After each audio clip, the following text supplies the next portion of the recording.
Hello दोस्तों, कैसे हो आप सभी लोग। स्वागत है आप सभी का मैक्स मांगा एक्सप्लेन में। आज हम फिर से शुरू करने जा रहे हैं रेवरेंड इंसैनिटी का अगला एपिसोड। कहानी वही है, लेकिन हर दिन एक नया मोड़ लेकर आती है। तो बिना देर किए चलिए अब शुरू करते हैं आज की चैप्टर नंबर 321 से 330 तक। भले ही फांग जेंग ने रैंक 3 पीक स्टेज की कल्टिवेशन से रैंक 4 वाले को हराया, फिर भी वो जीत गया। उसने न सिर्फ हालात को पलट दिया, बल्कि जू कई बे जैसे ताकतवर एक्सपर्ट को भी हरा दिया। सच में वो एक बहुत ही प्रॉमिसिंग नौजवान है। ये तो निस्संदेह एक शानदार जीत थी। जू काई बे ने अपना किलर मूव जिन ट्रांसफॉर्मेशन तक इस्तेमाल किया, लेकिन फिर भी फैंग जेंग ने उसे जमीन पर गिरा दिया और उसे हार माननी पड़ी। वो 8 बीस्ट फैंटम्स का हमला सच में डरावना था। सोचो तो सही, फैंग जेंग के पास स्ट्रेंथ क्यूआई जू है, वो तो सच में बहुत लकी है। मैंने सुना है ये जीयू उसके मूल क्लैन का बहुत कीमती ट्रेजर था। चायखानों, रेस्तराओं और गलियों में लोग जब भी फुर्सत में होते तो फैंग युआन और जू कई बे की लड़ाई की बातें करते। जब दोनों अपने चरम पर थे, उस वक्त रैंक 3 का रैंक 4 को हराना वाकई लाजवाब था। लगभग 1000 दर्शक उस बैटल स्टेज पर मौजूद थे। सभी ने पूरी लड़ाई अपनी आंखों से देखी थी। फैंग युआन ने एकदम साफ सुथरे तरीके से जीत हासिल की थी। न कोई चाल, न कोई धोखा। उसने जू कई बे को पूरी तरह अपनी ताकत से दबा दिया था। जहां तक स्ट्रेंथ क्यूआई जू के स्रोत की बात है, फांग युआन ने झूठी खबर फैला दी और सबकी अटकलें गू युए क्लैन की ओर मुड़ गईं। आज से लॉर्ड फैंग जेंग मेरा आदर्श है। इस लड़ाई के बाद बहुत सारे लोग फैंग युआन को लॉर्ड कहने लगे। उसकी बैटल स्ट्रेंथ को सबने मान्यता दे दी थी। लॉर्ड फैंग जेंग सच में अद्भुत है। जू काई बे का जमाना खत्म हो गया, कुछ महिला गू मास्टर्स चमकती आंखों से कह रही थीं। नई पीढ़ी पुरानी को बदल देती है। जू कई बे का पतन फैंग जेंग की प्रतिष्ठा को और बढ़ाता है। कुछ बूढ़े जू मास्टर्स ने कहा, जैसे उन्हें एक नए युग का उदय महसूस हो रहा हो। फैंग जिंग ने जू कई बे को हरा दिया। अब देखना है कि क्या वो यान तू को भी हरा पाएगा। अगर वो यान ट्यू को भी हरा देता है तो वो पिछले कई सालों में एकमात्र ऐसा व्यक्ति होगा जिसने बैटल स्टेज पर पूरा दबदबा बनाया हो। अगर वो लगातार 18 लड़ाइयां जीत गया तो वो शैंग क्लैन का एक्सटर्नल एल्डर बन जाएगा।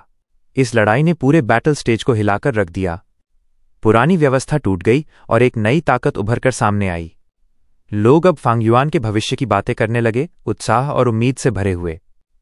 शैंग क्लैन को पिछले 10 सालों से कोई नया एक्सटर्नल एल्डर नहीं मिला था। अगर फैंग युआन ने जू कई बे को बस थोड़े बहुत अंतर से हराया होता तो शायद लोगों की उम्मीदें इतनी ऊंची नहीं होती। लेकिन फैंग युआन ने जिस तरह से जू कई बे को पूरी तरह कुचल दिया, लोगों ने तुरंत विश्लेषण शुरू कर दिया। फैंग जेंग के पास ऑल आउट एफर्ट गू, बिटर स्ट्रेंथ गू, सेल्फ रिलायंस गू और स्ट्रेंथ क्यूई गू हैं। यहां तक कि कोई प्राचीन स्ट्रेंथ पाथ गू मास्टर भी शायद इतनी परिपूर्ण ताकत तक नहीं पहुंचा होगा। ऑल आउट एफर्ट गू उसकी हर वार को उग्र और दबदबा भरा बनाता है। बिटर स्ट्रेंथ गू उसे लड़ाई के दौरान लगातार और मजबूत बनाता है, और जब इसे सेल्फ रिलायंस गू के साथ जोड़ा जाए तो ये एकदम परिपूर्ण संयोजन है। ऊपर से स्ट्रेंथ क्यूआई जीयू उसे एक लंबी दूरी का हमला करने की क्षमता देता है, जिससे उसकी एकमात्र कमजोरी खत्म हो जाती है। 8 बीस्ट फैंटम्स का एक साथ हमला, वो नज़ारा तो बस डर पैदा कर देता है। यही है फैंग जेंग का किलर मूव। जू कई बे की हार कोई संयोग नहीं थी। भले ही वो रैंक 4 का था और कल्टिवेशन में उसे बढ़त थी, लेकिन स्ट्रेंथ पाथ में प्राइमीवल एसेंस का उपयोग बहुत कम होता है, इसलिए उसकी बढ़त ज्यादा काम नहीं आई। इसके अलावा फैंग जेंग के गू वर्म्स इतने अद्भुत हैं कि वो एक साथ मिलकर एक शक्तिशाली सेट बनाते हैं। सब एक दूसरे से गहराई से जुड़े हुए हैं। जू कई बे शायद हताश होकर हार मान गया। एक आदमी की किस्मत और मौके इतने अच्छे कैसे हो सकते हैं। फैंग जेंग की किस्मत तो आसमान छू रही है। वो बस कुछ सालों से ही शैंग क्लैन सिटी में है, लेकिन अब तक वो इस हद तक पहुंच गया है। उसका गू सेट इतना ताकतवर है कि वो अब सदर्न बॉर्डर में अपना नाम फैला सकता है और अपनी खुद की उपाधि पा सकता है। उपाधि? वो तो पहले ही पा चुका है। बहुत लोग उसे और बाइनिंग बिंग को ब्लैक एंड व्हाइट डीमंस कहने लगे हैं, लेकिन और भी ज्यादा लोग अब फैंग जेंग को लिटिल बीस्ट किंग कह रहे हैं। फैंग युआन ने जब उन 8 बीस्ट फैंटम्स को नियंत्रित किया और जिस तरह की उग्र लड़ाई की, भिड़ना, टकराना, आगे बढ़ना, लिटिल बीस्ट किंग का खिताब उस पर एकदम फिट बैठता था। और जहां तक ये सवाल है कि उसे सिर्फ बीस्ट किंग क्यों नहीं कहा गया, असल में बीस्ट किंग पहले से ही एक कुख्यात डिमोनिक ग्यू मास्टर था। उसने बाइशो माउंटेन पर कब्जा कर रखा था, सैकड़ों बीस्ट्स की सेना बनाई हुई थी, और वो रैंक 5 गू मास्टर था, बेहद निर्दयी, क्रूर और दुष्ट। वो राइचस और डिमोनिक दोनों ही फैक्शंस के लिए सिरदर्द बना हुआ था। फैंग युआन अभी रैंक 3 पीक स्टेज पर था। भले ही उसने जू काई बे को हराकर रातों रात शोहरत पाली हो, लेकिन वो अभी भी बीस्ट किंग के स्तर से बहुत दूर था, जो एक रैंक 5 गू मास्टर था। दूसरे शब्दों में कहें तो लोग जब उसे लिटिल बीस्ट किंग कह रहे थे तो दरअसल वे उसके भविष्य के प्रति अपनी उम्मीदें जता रहे थे। मुझे उसके बैटल स्टेज के डिफेंस बैटल्स का इंतजार है। हर एक डोमिनेटिंग एक्सपर्ट की रक्षा लड़ाइयां एक क्लासिक बनती हैं। याद है लॉर्ड वे यांग ने रैंक 3 मिडिल स्टेज की कल्टिवेशन से, जो फैंग जेंग से भी कमजोर थी, पूरे बैटल स्टेज पर दबदबा बनाया था। उसकी हर लड़ाई एक यादगार थी। एक सीनियर ग्यू मास्टर ने पुरानी यादें ताज़ा करते हुए कहा। धीरे धीरे लोग फैंग युआन के आने वाले भविष्य पर चर्चा करने लगे। इस वक्त आखिर फैंग जेंग के मुकाबले में कौन रह गया है? जू कई बेई, यानतू, ओ हाँ और बाई निंगबिंग। लेकिन जू कई बे तो पहले ही अपना डिजिन माइंड फैंग जेंग को खो चुका है। वो बहुत निर्दयी था। जिन बॉडी, जिन हार्ट और जिन माइंड, इन तीनों में से जिन माइंड पाना सबसे कठिन होता है। अब उसके बिना जू काई बे का किलर मूव अधूरा हो गया है। फैंग जेंग के लिए ये एक खतरा कम हो गया। यानटू अब फैंग जेंग का सबसे बड़ा प्रतिद्वंदी है। वो और जू कई बे दोनों बैटल स्टेज के आधे आसमान कहे जाते थे। उसकी ताकत मजाक नहीं है, लेकिन फैंग जेंग जब जू कई बे को हरा सकता है और उसके पास स्ट्रेंथ की गू जैसी गू है जो उसकी कमजोरी को मिटाती है, तो यानतू को हराने की भी पूरी संभावना है। किसी ने बाई निंगबिंग का जिक्र किया। बाई निंगबिंग को कम मत आंकना। उसने जब यानटू से हारी थी तब अपनी अगली ही लड़ाई में रैंक 4 इनिशियल स्टेज में ब्रेक थ्रू कर लिया। इतनी कम उम्र में रैंक 4 तक पहुंचना ये कैसी अद्भुत प्रतिभा है। लेकिन उसका और फैंग जेंग का रिश्ता गहरा है। हो सकता है जब वो आमने सामने आए तो वो फैंग जेंग की मदद के लिए खुद हार मान ले। बाई निंगबिंग और फैंग युआन का नानक्यू गार्डन में साथ रहना कोई राज नहीं था। बहुत लोग अंदाजा लगा रहे थे कि उनके बीच पहले से ही घनिष्ठ संबंध हैं। लेकिन फिर जैसे ही ये चर्चाएं चरम पर पहुंची, फैंग युआन ने अचानक घोषणा कर दी कि वो बैटल स्टेज से रिटायर हो रहा है। ये खबर फैलते ही सब दंग रह गए। फैंग जेंग ने इतनी बड़ी संभावना को छोड़ क्यों दिया? एक्सटर्नल एल्डर बनने का मौका उसके सामने ही था।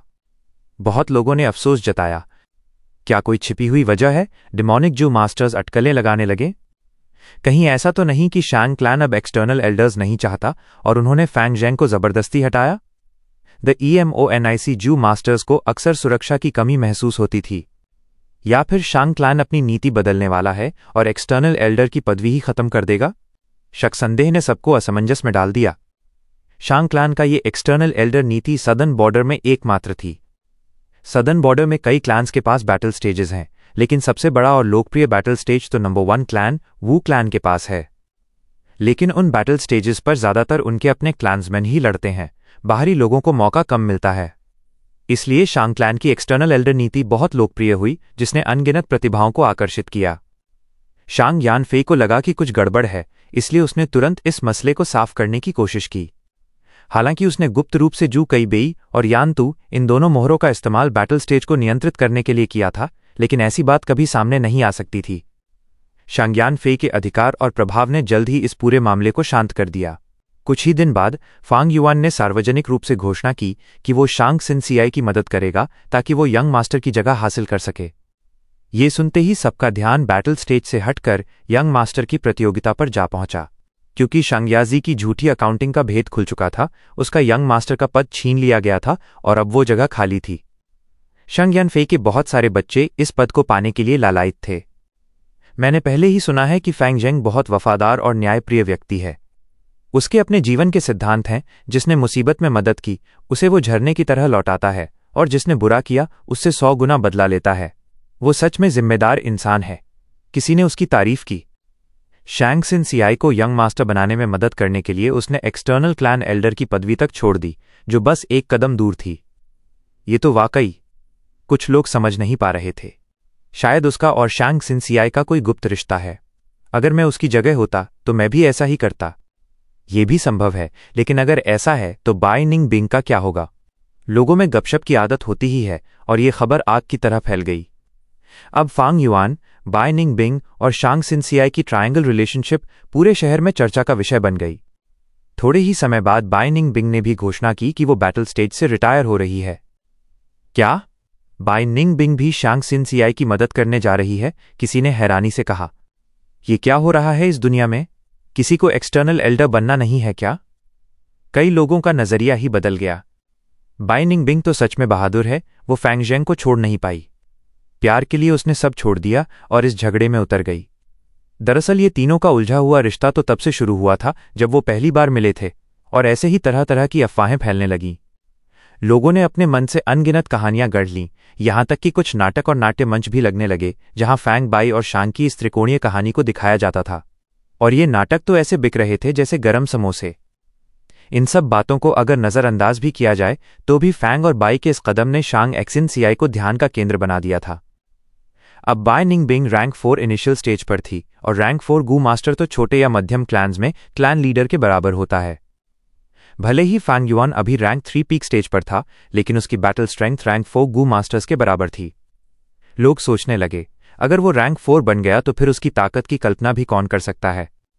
दोनों ही बहुत जवान थे और दोनों में बहुत विकास की गुंजाइश थी, इसलिए उनके बारे में बहुत सकारात्मक बातें होने लगीं।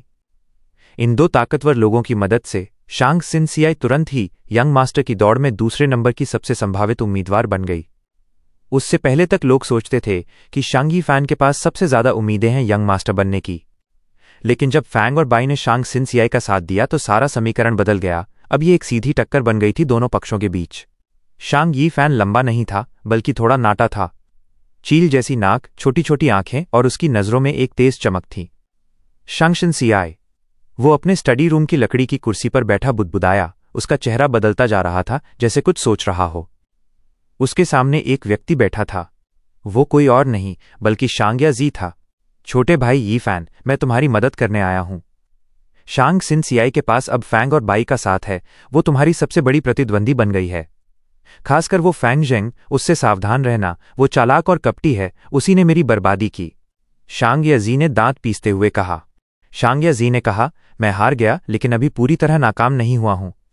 पिता ने मुझे 3 साल के लिए स्लेव कैप्चरिंग ग्रुप में भेज दिया है, लेकिन 3 साल बाद मैं वापस आऊंगा। पर जाने से पहले कुछ चीजें हैं जो मैं तुम्हें देना चाहता हूं। इतना कहकर शांग याजी ने कुछ कागजात शांग यीफान के हाथ में दे दिए। शांग यीफान ने उन्हें लिया और देखा। उन दस्तावेजों में शांग याजी की गुप्त संपत्तियां, उसके जासूस और कुछ भरोसेमंद एड्स की जानकारी थी। भाई याजी, ये सब? शांग यीफान हैरान होकर बोला। भाई यीफान, हमारे सभी भाइयों में तुम ही सबसे ज्यादा योग्य हो यंग मास्टर बनने के लिए। मैं तुम्हें थोड़ी मदद देना चाहता हूं। ये सारे रिसोर्सेज तुम इस्तेमाल कर लो। जब मैं 3 साल बाद लौटूंगा तब मुझे वापस दे देना। शांग याजी ने गहरी सांस ली। उसे मजबूरी में स्लेव कैप्चरिंग ग्रुप में भेजा गया था और वहां वो अपने सर्वेंट्स या सबॉर्डिनेट्स को साथ नहीं ले जा सकता था। ये सजा थी, आनंद नहीं। अब जब वो अपना यंग मास्टर का दर्जा खो चुका था तो उसके अधीन जो लोग थे वो भी जल्द बिखर जाते। इसलिए उसने सोचा कि जब तक उसके पास अधिकार है, इन सबको शांग यीफान को सौंप दे ताकि वो इनका ध्यान रखे। 3 साल बाद जब वो लौटेगा तो सब कुछ दोबारा शुरू नहीं करना पड़ेगा। शांग यीफान तुरंत उठ खड़ा हुआ, हाथ जोड़कर बोला, भाई याजी, मैं तुम्हारी मदद कभी नहीं भूलूंगा। अगर मैं भविष्य में यंग मास्टर बना तो तुम्हारा ये एहसान 10 गुना चुका दूंगा। अरे, हम भाई हैं, एहसान की बात मत करो। हा, ये कहते हुए भी शांग या जेड के होठों पर हल्की मुस्कान आ गई। दोनों के बीच थोड़ी देर और बातचीत हुई, फिर शांग यीफान उसे दरवाजे तक छोड़ने आया। जैसे ही शांग याजी चला गया, शांग यीफान की मुस्कान ठंडी पड़ गई। शांग याजी, बहुत बढ़िया योजना बनाई है तुमने। चाहते हो कि मैं तुम्हारी ताकत संभाल कर रखूं? हा, तो मैं इस मौके का फायदा उठाकर तुम्हारे सारे एसेट्स अपने में मिला लूंगा। इसे ही कहते हैं उधार लेकर कभी लौटाना नहीं। वो शुरू से ही शांग याजी की चाल समझ चुका था। 3 साल? 3 साल में बहुत कुछ बदल सकता है। क्या तुम सच में सोचते हो कि तुम्हारे लिए अब कोई मौका बचेगा? हम्फ, भोले इंसान। इतनी मासूमियत, यही वजह है कि फैंग और बाई ने तुम्हें धोखा दे दिया। तुम तो हमारे शैंग क्लैन के लिए शर्म हो। शांग यीफान हंस पड़ा। लेकिन जब उसने फैंग युआन और बाई निंगबिंग के बारे में सोचा तो उसका चेहरा गहरा हो गया। शांग सिनसियाई, वो बार बार उसका नाम बड़बड़ाने लगा। जब शांग याजी गिरा तब उसे पूरा यकीन था कि यंग मास्टर का पद उसी को मिलेगा। लेकिन सोचो, अचानक से शांग सिनसियाई सामने आ गई और वही उसकी सबसे बड़ी रुकावट बन गई। शांग यीफान की आंखें सिकुड़ गईं। उसने मन ही मन सोचना शुरू किया। शांग सिनसियाई का सबसे बड़ा फायदा है पिता का स्नेह। पिता उसे बाकी सभी बच्चों से ज्यादा प्यार करते हैं, लेकिन क्लैन के नियमों के चलते यंग मास्टर की प्रतियोगिता में पिता खुलकर पक्षपात नहीं कर सकते। असल में पिता के इसी पक्षपात ने बाकी भाइयों और बहनों में उसके लिए नाराजगी और जलन पैदा कर दी है। यानी शांग सिनसियाई का सबसे बड़ा फायदा ही उसकी सबसे बड़ी कमजोरी है। उसका दूसरा फायदा है उसके साथ की ताकत, फैंग जेंग और बाई निंगबिंग। ये दोनों तो वाकई। इन दोनों के बारे में सोचकर शांग यी फान के चेहरे पर ईर्ष्या, जलन और हैरानी सब झलकने लगे। ये दोनों आखिर चाहते क्या हैं? उन्होंने एक्सटर्नल एल्डर बनने का मौका ठुकरा दिया और शांग सिनसियाई की मदद के लिए साथ खड़े हो गए। ये तो ऐसा है जैसे कोई इंसान तरबूज छोड़कर तिल उठा ले। शांग सिनसियाई ने उन्हें कैसे मना लिया? उसकी किस्मत वाकई बहुत अच्छी है, यूं ही दो इतने ताकतवर साथी मिल गए। वो बाई निंगबिंग तो रैंक 4 है और फैंगजैंग तो जू कई बे को भी हरा सकता है। इस तरह उसने 2 रैंक 4 बैटल स्ट्रेंथ वाले ग्यू मास्टर्स को अपनी ओर कर लिया। यहां तक कि उनके सबसे बड़े भाई शांग क्यू न्यू के पास भी कोई रैंक 4 सबॉर्डिनेट नहीं है। अभी के 10 यंग मास्टर्स में सिर्फ young clan leader शांग two O high के पास 2 रैंक 4 सबॉर्डिनेट्स हैं। लेकिन वे दोनों भी उसकी निजी ताकत नहीं है, क्लैन ने ही उन्हें उसकी मदद के लिए भेजा था। क्योंकि एक यंग क्लैन लीडर के रूप में जब शांग टुओ हाई व्यापार के लिए बाहर निकलता है तो उसे तरह तरह की स्थितियों से निपटने के लिए मजबूत सुरक्षा की जरूरत पड़ती है। पर अब देखो, शांग सिनसियाई अभी यंग मास्टर भी नहीं बनी और उसके पास पहले से ही 2 रैंक 4 एक्सपर्ट्स हैं। इस हालत ने शांगयान फेई के बाकी बच्चों के दिल में जलन और डर दोनों पैदा कर दिए। लेकिन भले ही उसके पास वो दोनों हों तो क्या हुआ, यंग मास्टर की कुर्सी तो मेरी ही है। शांग यी फान के होठों पर हल्की मुस्कान आई और जैसे ही उसने कुछ सोचा उसकी आंखों में चमक लौट आई। उसी समय नानक्यू गार्डन में शांग क्लैन के पास एक जटिल और पूरी तरह से विकसित क्लैन रूल्स का सिस्टम है। खासकर सक्सेसर्स के मामले में रूल्स बहुत ही सख्त हैं। वे यांग फैंग और बाई के सामने शांग सिनसियाई के सामने खड़े होकर समझा रहे थे।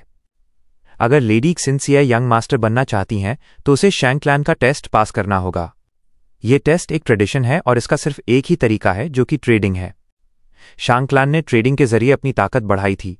शांग क्लैन का विकास बिजनेस से अलग नहीं है। जब शांग क्लैन नया यंग मास्टर चुनता है तो वे उसकी बिजनेस स्किल्स को टेस्ट करते हैं। ट्रेडिंग को हल्के में मत लो, ये सिर्फ पैसे कमाने का तरीका नहीं है। ट्रेडिंग से एक सक्सेसर के गुणों का पता चलता है, क्योंकि ट्रेडिंग में अक्सर कई समस्याएं आती हैं। ये टेस्ट आपकी इंटेलिजेंस, प्लानिंग, सिचुएशन के अनुसार अडैप्ट करने की क्षमता, कल्टीवेशन स्ट्रेंथ और अन्य चीजों को देखता है। क्लैन कंपीटिंग बच्चों को स्टार्टअप फंड के तौर पर 100,000 प्राइमीवल स्टोन्स देगा। 3 महीने बाद जिसने सबसे ज्यादा कमाई की वही नया यंग मास्टर बनेगा। वे यांग को क्लैन के रूल्स का पूरा पता था। तो हमें इस कंपटीशन में जीतने के लिए कितनी कमाई करनी होगी? फैंग युआन ने पूछा। शांग क्लैन का यंग मास्टर कंपटीशन पूरे शहर में प्रसिद्ध था, पूरे क्लैन की नजरें इस पर रहती थीं। फैंग युआन जानता था कि उसे यहां रूल्स का पालन करना होगा। नॉर्मली अगर लेडी सिनसियाई के पास 3 महीने के अंत में लगभग 300,000 होंगे तो वो अपने अधिकांश कंपेटिटर्स को एलिमिनेट कर सकती हैं। अगर उसके पास 600,000 होंगे तो जीतने की अच्छी संभावना होगी। 7 से 800,000 पिछले वर्षों में टॉप रिजल्ट माने जाते हैं, लेकिन यहां वे यांग रुक गए। इस बार कॉम्पिटिटर्स में एक है जिसकी मां लॉर्ड क्लैन लीडर की कजिन है। शांग क्लैन में उसके पास काफी शक्ति है, उसे शांग यी फैन कहते हैं और वो यंग मास्टर कॉम्पिटिशन में सबसे फेवर्ड कॉम्पिटिटर है। उसकी मां सीक्रेटली मदद करेगी तो उसके पास कम से कम 600,000 होंगे। अगर लेडी सिनसियाई उसे हराना चाहती हैं तो उसे और भी बेहतर रिजल्ट्स चाहिए। शांग यी फैन के पास कम से कम 600,000 होंगे, इसलिए यंग मास्टर बनने के लिए शांग सिनसियाई को फर्स्ट क्लास रिजल्ट्स चाहिए। लेकिन शांग सिनसियाई का शांग क्लैन में कोई अथॉरिटी या शक्ति नहीं थी। उसकी मां तो जांग क्लैन की थी जिससे उसकी पॉलिटिकल स्थिति कमजोर थी। उसे शांग यी फैन की तरह कोई मदद नहीं मिलेगी। उसका सिर्फ एक बैकर था, शांगयान फे, लेकिन क्लैन लीडर होने के नाते वो ओपनली उसकी मदद नहीं कर सकते, इसलिए उस पर अब बहुत ज्यादा प्रेशर था। जब वे यांग बोलना खत्म कर चुके, उन्होंने शांग सिनसियाई की तरफ चिंतित नजरों से देखा। वो जानते थे कि 7 से 800,000 कमाई आमतौर पर स्पेशल सर्कमस्टांसेस के कारण ही होती है। बहुत कम यंग मास्टर्स ने पिछले वर्षों में ये किया था। इसके लिए टैलेंट, मदद और ज्यादा तो लक चाहिए। ओरिजिनली शांगयान फे ने उम्मीद नहीं की थी कि शांग सिनसियाई इतनी जल्दी यंग मास्टर की दौड़ में आएंगी। ये सब फैंग और बाई के इन्फ्लुएंस की वजह से हुआ था। शांग सिनसियाई वे यांग की बातें सुनकर थोड़ी देर चुप रहीं, फिर पूछीं, may I know Shang clan city के हिस्ट्री में बेस्ट रिजल्ट क्या रहा? वे यांग चौंक गए। बिल्कुल, ये 800,000 से भी ज्यादा था, 900,000 तक पहुंचा। लेकिन इतिहास में बहुत कम लोग ही इसे मैनेज कर पाए, कुल संख्या 20 से कम है। हमारे current young clan leader शांग two O high ने भी 890,000 ही कमाया था और उस समय भी बड़ी चर्चा हुई थी। लेकिन आपके पिता, तब उन्होंने 920,000 कमाया था। केवल इसी वजह से वो शांग क्लैन के हिस्टोरिकल रिकॉर्ड्स में दर्ज हो गए। जैसे ही उन्होंने कहा, वे यांग ने फिर पॉज किया। लेकिन शांग क्लैन के हिस्ट्री में बेस्ट रिजल्ट 1,110,000 है। उसे शांगुई काय कहा जाता है। वो मॉन्स्ट्रस टैलेंट का था, लेकिन दुर्भाग्यवश उसकी फिजिक 10 एक्सट्रीम थी। 920,000, 1,110,000। शांग सिनसियाई ने ध्यान से सुना, उसकी आंखें चमक उठीं और उसने अपने फिस्ट्स टाइटली बांध लिए। उसे बिजनेस करने में बहुत टैलेंट था। हालांकि फांग युआन ने उसे इस कंपटीशन के लिए काफी एनकरेज किया। वो खुद भी विलिंग पार्टिसिपेंट थी और मजबूर नहीं हुई थी। शांग सिनसियाई की एक्सप्रेशन देखकर वे यांग अश्योर्ड महसूस कर रहे थे। ठीक है, मुझे जाना होगा, लेकिन उससे पहले मैं आपको कुछ एडवाइस दूंगा। शांग क्लैन की पूरी नज़र इस कंपटीशन पर है। कोई शॉर्टकट या लूपहोल मत अपनाना और रूल्स को वायलेट मत करना। अपने ब्रदर वे पर भरोसा रखो। पहले चीटिंग करने वालों में से किसी ने भी सक्सेस नहीं पाई। यंग मास्टर शांग क्लैन का भविष्य होते हैं, इसलिए बहुत महत्वपूर्ण है और कोई गलती सहन नहीं की जा सकती। शांग याजी भी यंग मास्टर था, लेकिन सिर्फ एक फेक अकाउंटिंग की वजह से उसे एग्जाइल कर दिया गया था। ये दिखाता है कि शांग क्लैन यंग मास्टर्स और उनके एक्शंस पर कितना ध्यान देता है। शांग यीफैन के पास उसकी मां के क्लैन की बैकिंग थी, लेकिन वे केवल रूल्स के भीतर ही मदद कर सकते थे। चीटिंग की हिम्मत नहीं थी। जल्द ही वे यांग ने कुछ और हार्टफेल्ट एडवाइस दी और नानक्यू गार्डन से चले गए। वे क्लैन के इंपॉर्टेंट एल्डर थे। शांगयान फे के एड थे। रूल्स के अनुसार उन्हें उनसे मिलना अवॉइड करना चाहिए था, लेकिन फिर भी वे आए और नानक्यू गार्डन से गए। इतना कुछ शांग सिनसियाई के लिए समझाया। ये दिखाता है कि वे कितने अच्छे दोस्त हैं। ब्रदर वे हमारे लिए बहुत प्रेशर ले रहे हैं, हमें उन्हें और परेशान नहीं करना चाहिए, शांग सिनसियाई ने कहा। फैंग युआन चुप रहे। बाई निंग बिंग ने फ्राउन किया। 3 महीने में 6 टाइम्स इनिशियल अमाउंट कमाना इतना आसान नहीं है। हालांकि वो नेचुरल जीनियस थी, लेकिन ट्रेडिंग और बिजनेस में उसका जीरो टैलेंट था, इसलिए वो अब काफी ट्रबल्ड महसूस कर रही थी। लेकिन शांग सिनसियाई की आंखें चमक रही थीं और उसने कॉन्फिडेंटली स्माइल किया। एक्चुअली मेरे पास एक अच्छा प्लान है। अगर हम सक्सीड करते हैं तो मुझे यकीन है हम 600,000 कमा सकते हैं। ओह, क्या प्लान है? बाई निंग बिंग ने पूछा। शांग सिनसियाई ने फांग युआन की तरफ गहराई से देखा और कहा, मैंने अपनी इंस्पिरेशन ब्रदर हे टू के बैटल से ली थी। जब मैं बैटल स्टेज देखने गई थी, हम इंटेल के बिजनेस कर सकते हैं। Selling information? Bai Ning Bing ने फ्राउन किया। हाँ, जानकारी का व्यवसाय। शांग क्लैन के बैटल स्टेज में रोजाना 100 से ज्यादा लड़ाइयां होती हैं। वहां इतने सारे मौके छिपे होते हैं जिनका हम इस्तेमाल कर सकते हैं।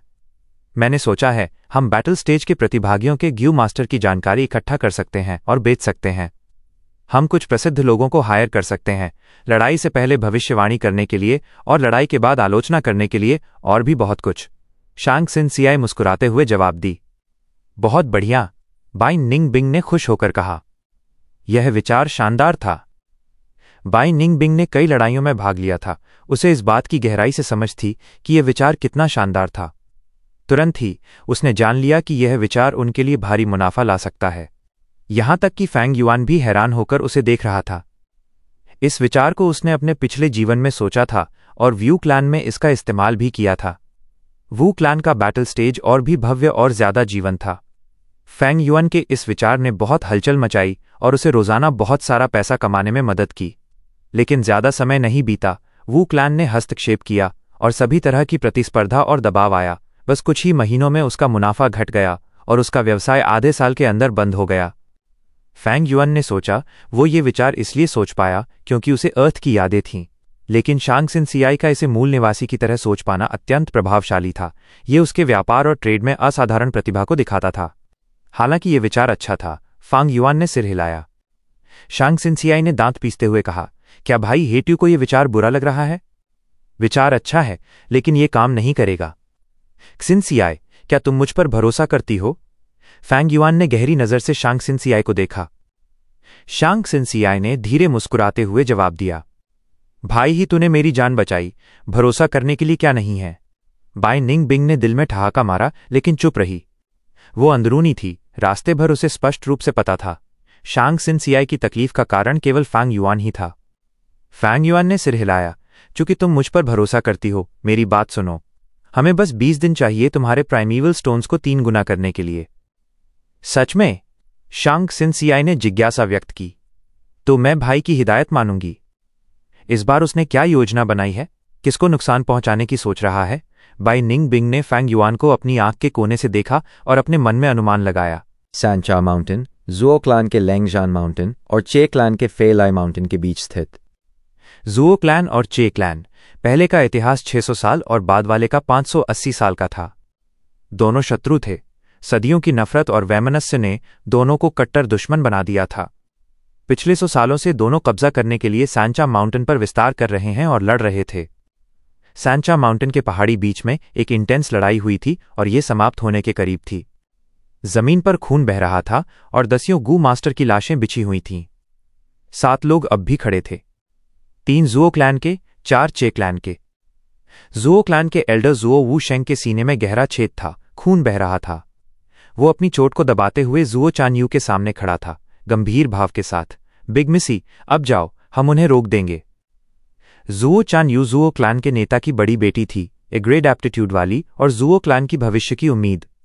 वो जवान और सुंदर थी, 20 साल से पहले ही रैंक 3 मिडिल स्टेज कल्टिवेशन में थी, उसे यहां मरने का अधिकार नहीं था। एल्डर वू शेंग, जुओ चान यू ने गहरी चिंता और हताशा दिखाई। जाना चाहते हो? सपने देखो, चे क्लान के एल्डर चे यू यिन ने हंसते हुए कहा। ओल्ड मैन वू शेंग, सोचा भी नहीं था कि यह दिन आएगा। हा, आज मैं यह सुनिश्चित करूंगा कि तुम तीनों बिना प्रॉपर बैरियल के मर जाओ। उसकी मर्डरस इंटेंट फूट पड़ी। लेकिन ये कहने के बाद उसने अपनी पास खड़ी युवा फीमेल गू मास्टर को आदेश दिया, शांगर, तुम्हें चोट लगी है, बाद में जब हम लड़ेंगे पीछे रहकर हमारी निगरानी करना। चे क्याओ शांग तुरंत भौहें चढ़ाईं। पिताजी, मुझे केवल हल्की चोट लगी है, कोई बात नहीं। मैं आपके पास लड़ना चाहती हूं। वो बहुत चिंतित थी। जुओ वू शेंग उसके पिता का दशकों का राइवल था, लगभग समान शक्ति के थे। भले ही जुओ वू शेंग घायल था, उसे मारना आसान नहीं था, उसकी डाइंग काउंटर अटैक डरावनी होती। नॉनसेंस, चे यू यिन ने डांटा। आज्ञा मानो और सुनो, यह आदेश है। चे क्याओशांग ने मुंह फुलाया, कुछ कहने ही वाली थी कि अचानक हंसी सुनाई दी। हा, हे, हु हा। ये अजीब हंसी थी, सुनते ही किसी को बुरे हवाओं का एहसास होता। इस हंसी के बाद कोई पहाड़ी की चट्टान पर प्रकट हुआ। यह व्यक्ति बेहद हैंडसम था, फ्लावरी रोब पहने हुए जिसमें गुलाबी तितलियां थीं। सिर पर फ्लोरल क्राउन था और क्राउन पर लाल फूल का गुच्छा सिला हुआ था। जब वो हंसा तो बॉल वाइब्रेट होने लगा, उसे एक मजेदार क्लाउन जैसा दिखाया। लेकिन जुओ वू शेंग या चे यू यिन, जब उन्होंने उसे देखा तो हंसी नहीं बल्कि इंटेंस डर महसूस हुआ। आप हैं पिंक बटरफ्लाई जेंटलमैन, कॉन्ग री तियान।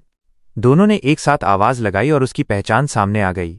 इस पल बाकी लोगों के चेहरे भी बदल गए, खासकर जुओ चान यू और चे क्याओ शियांग। उनके चेहरे पीले पड़ गए और वे बेहद नर्वस हो गए।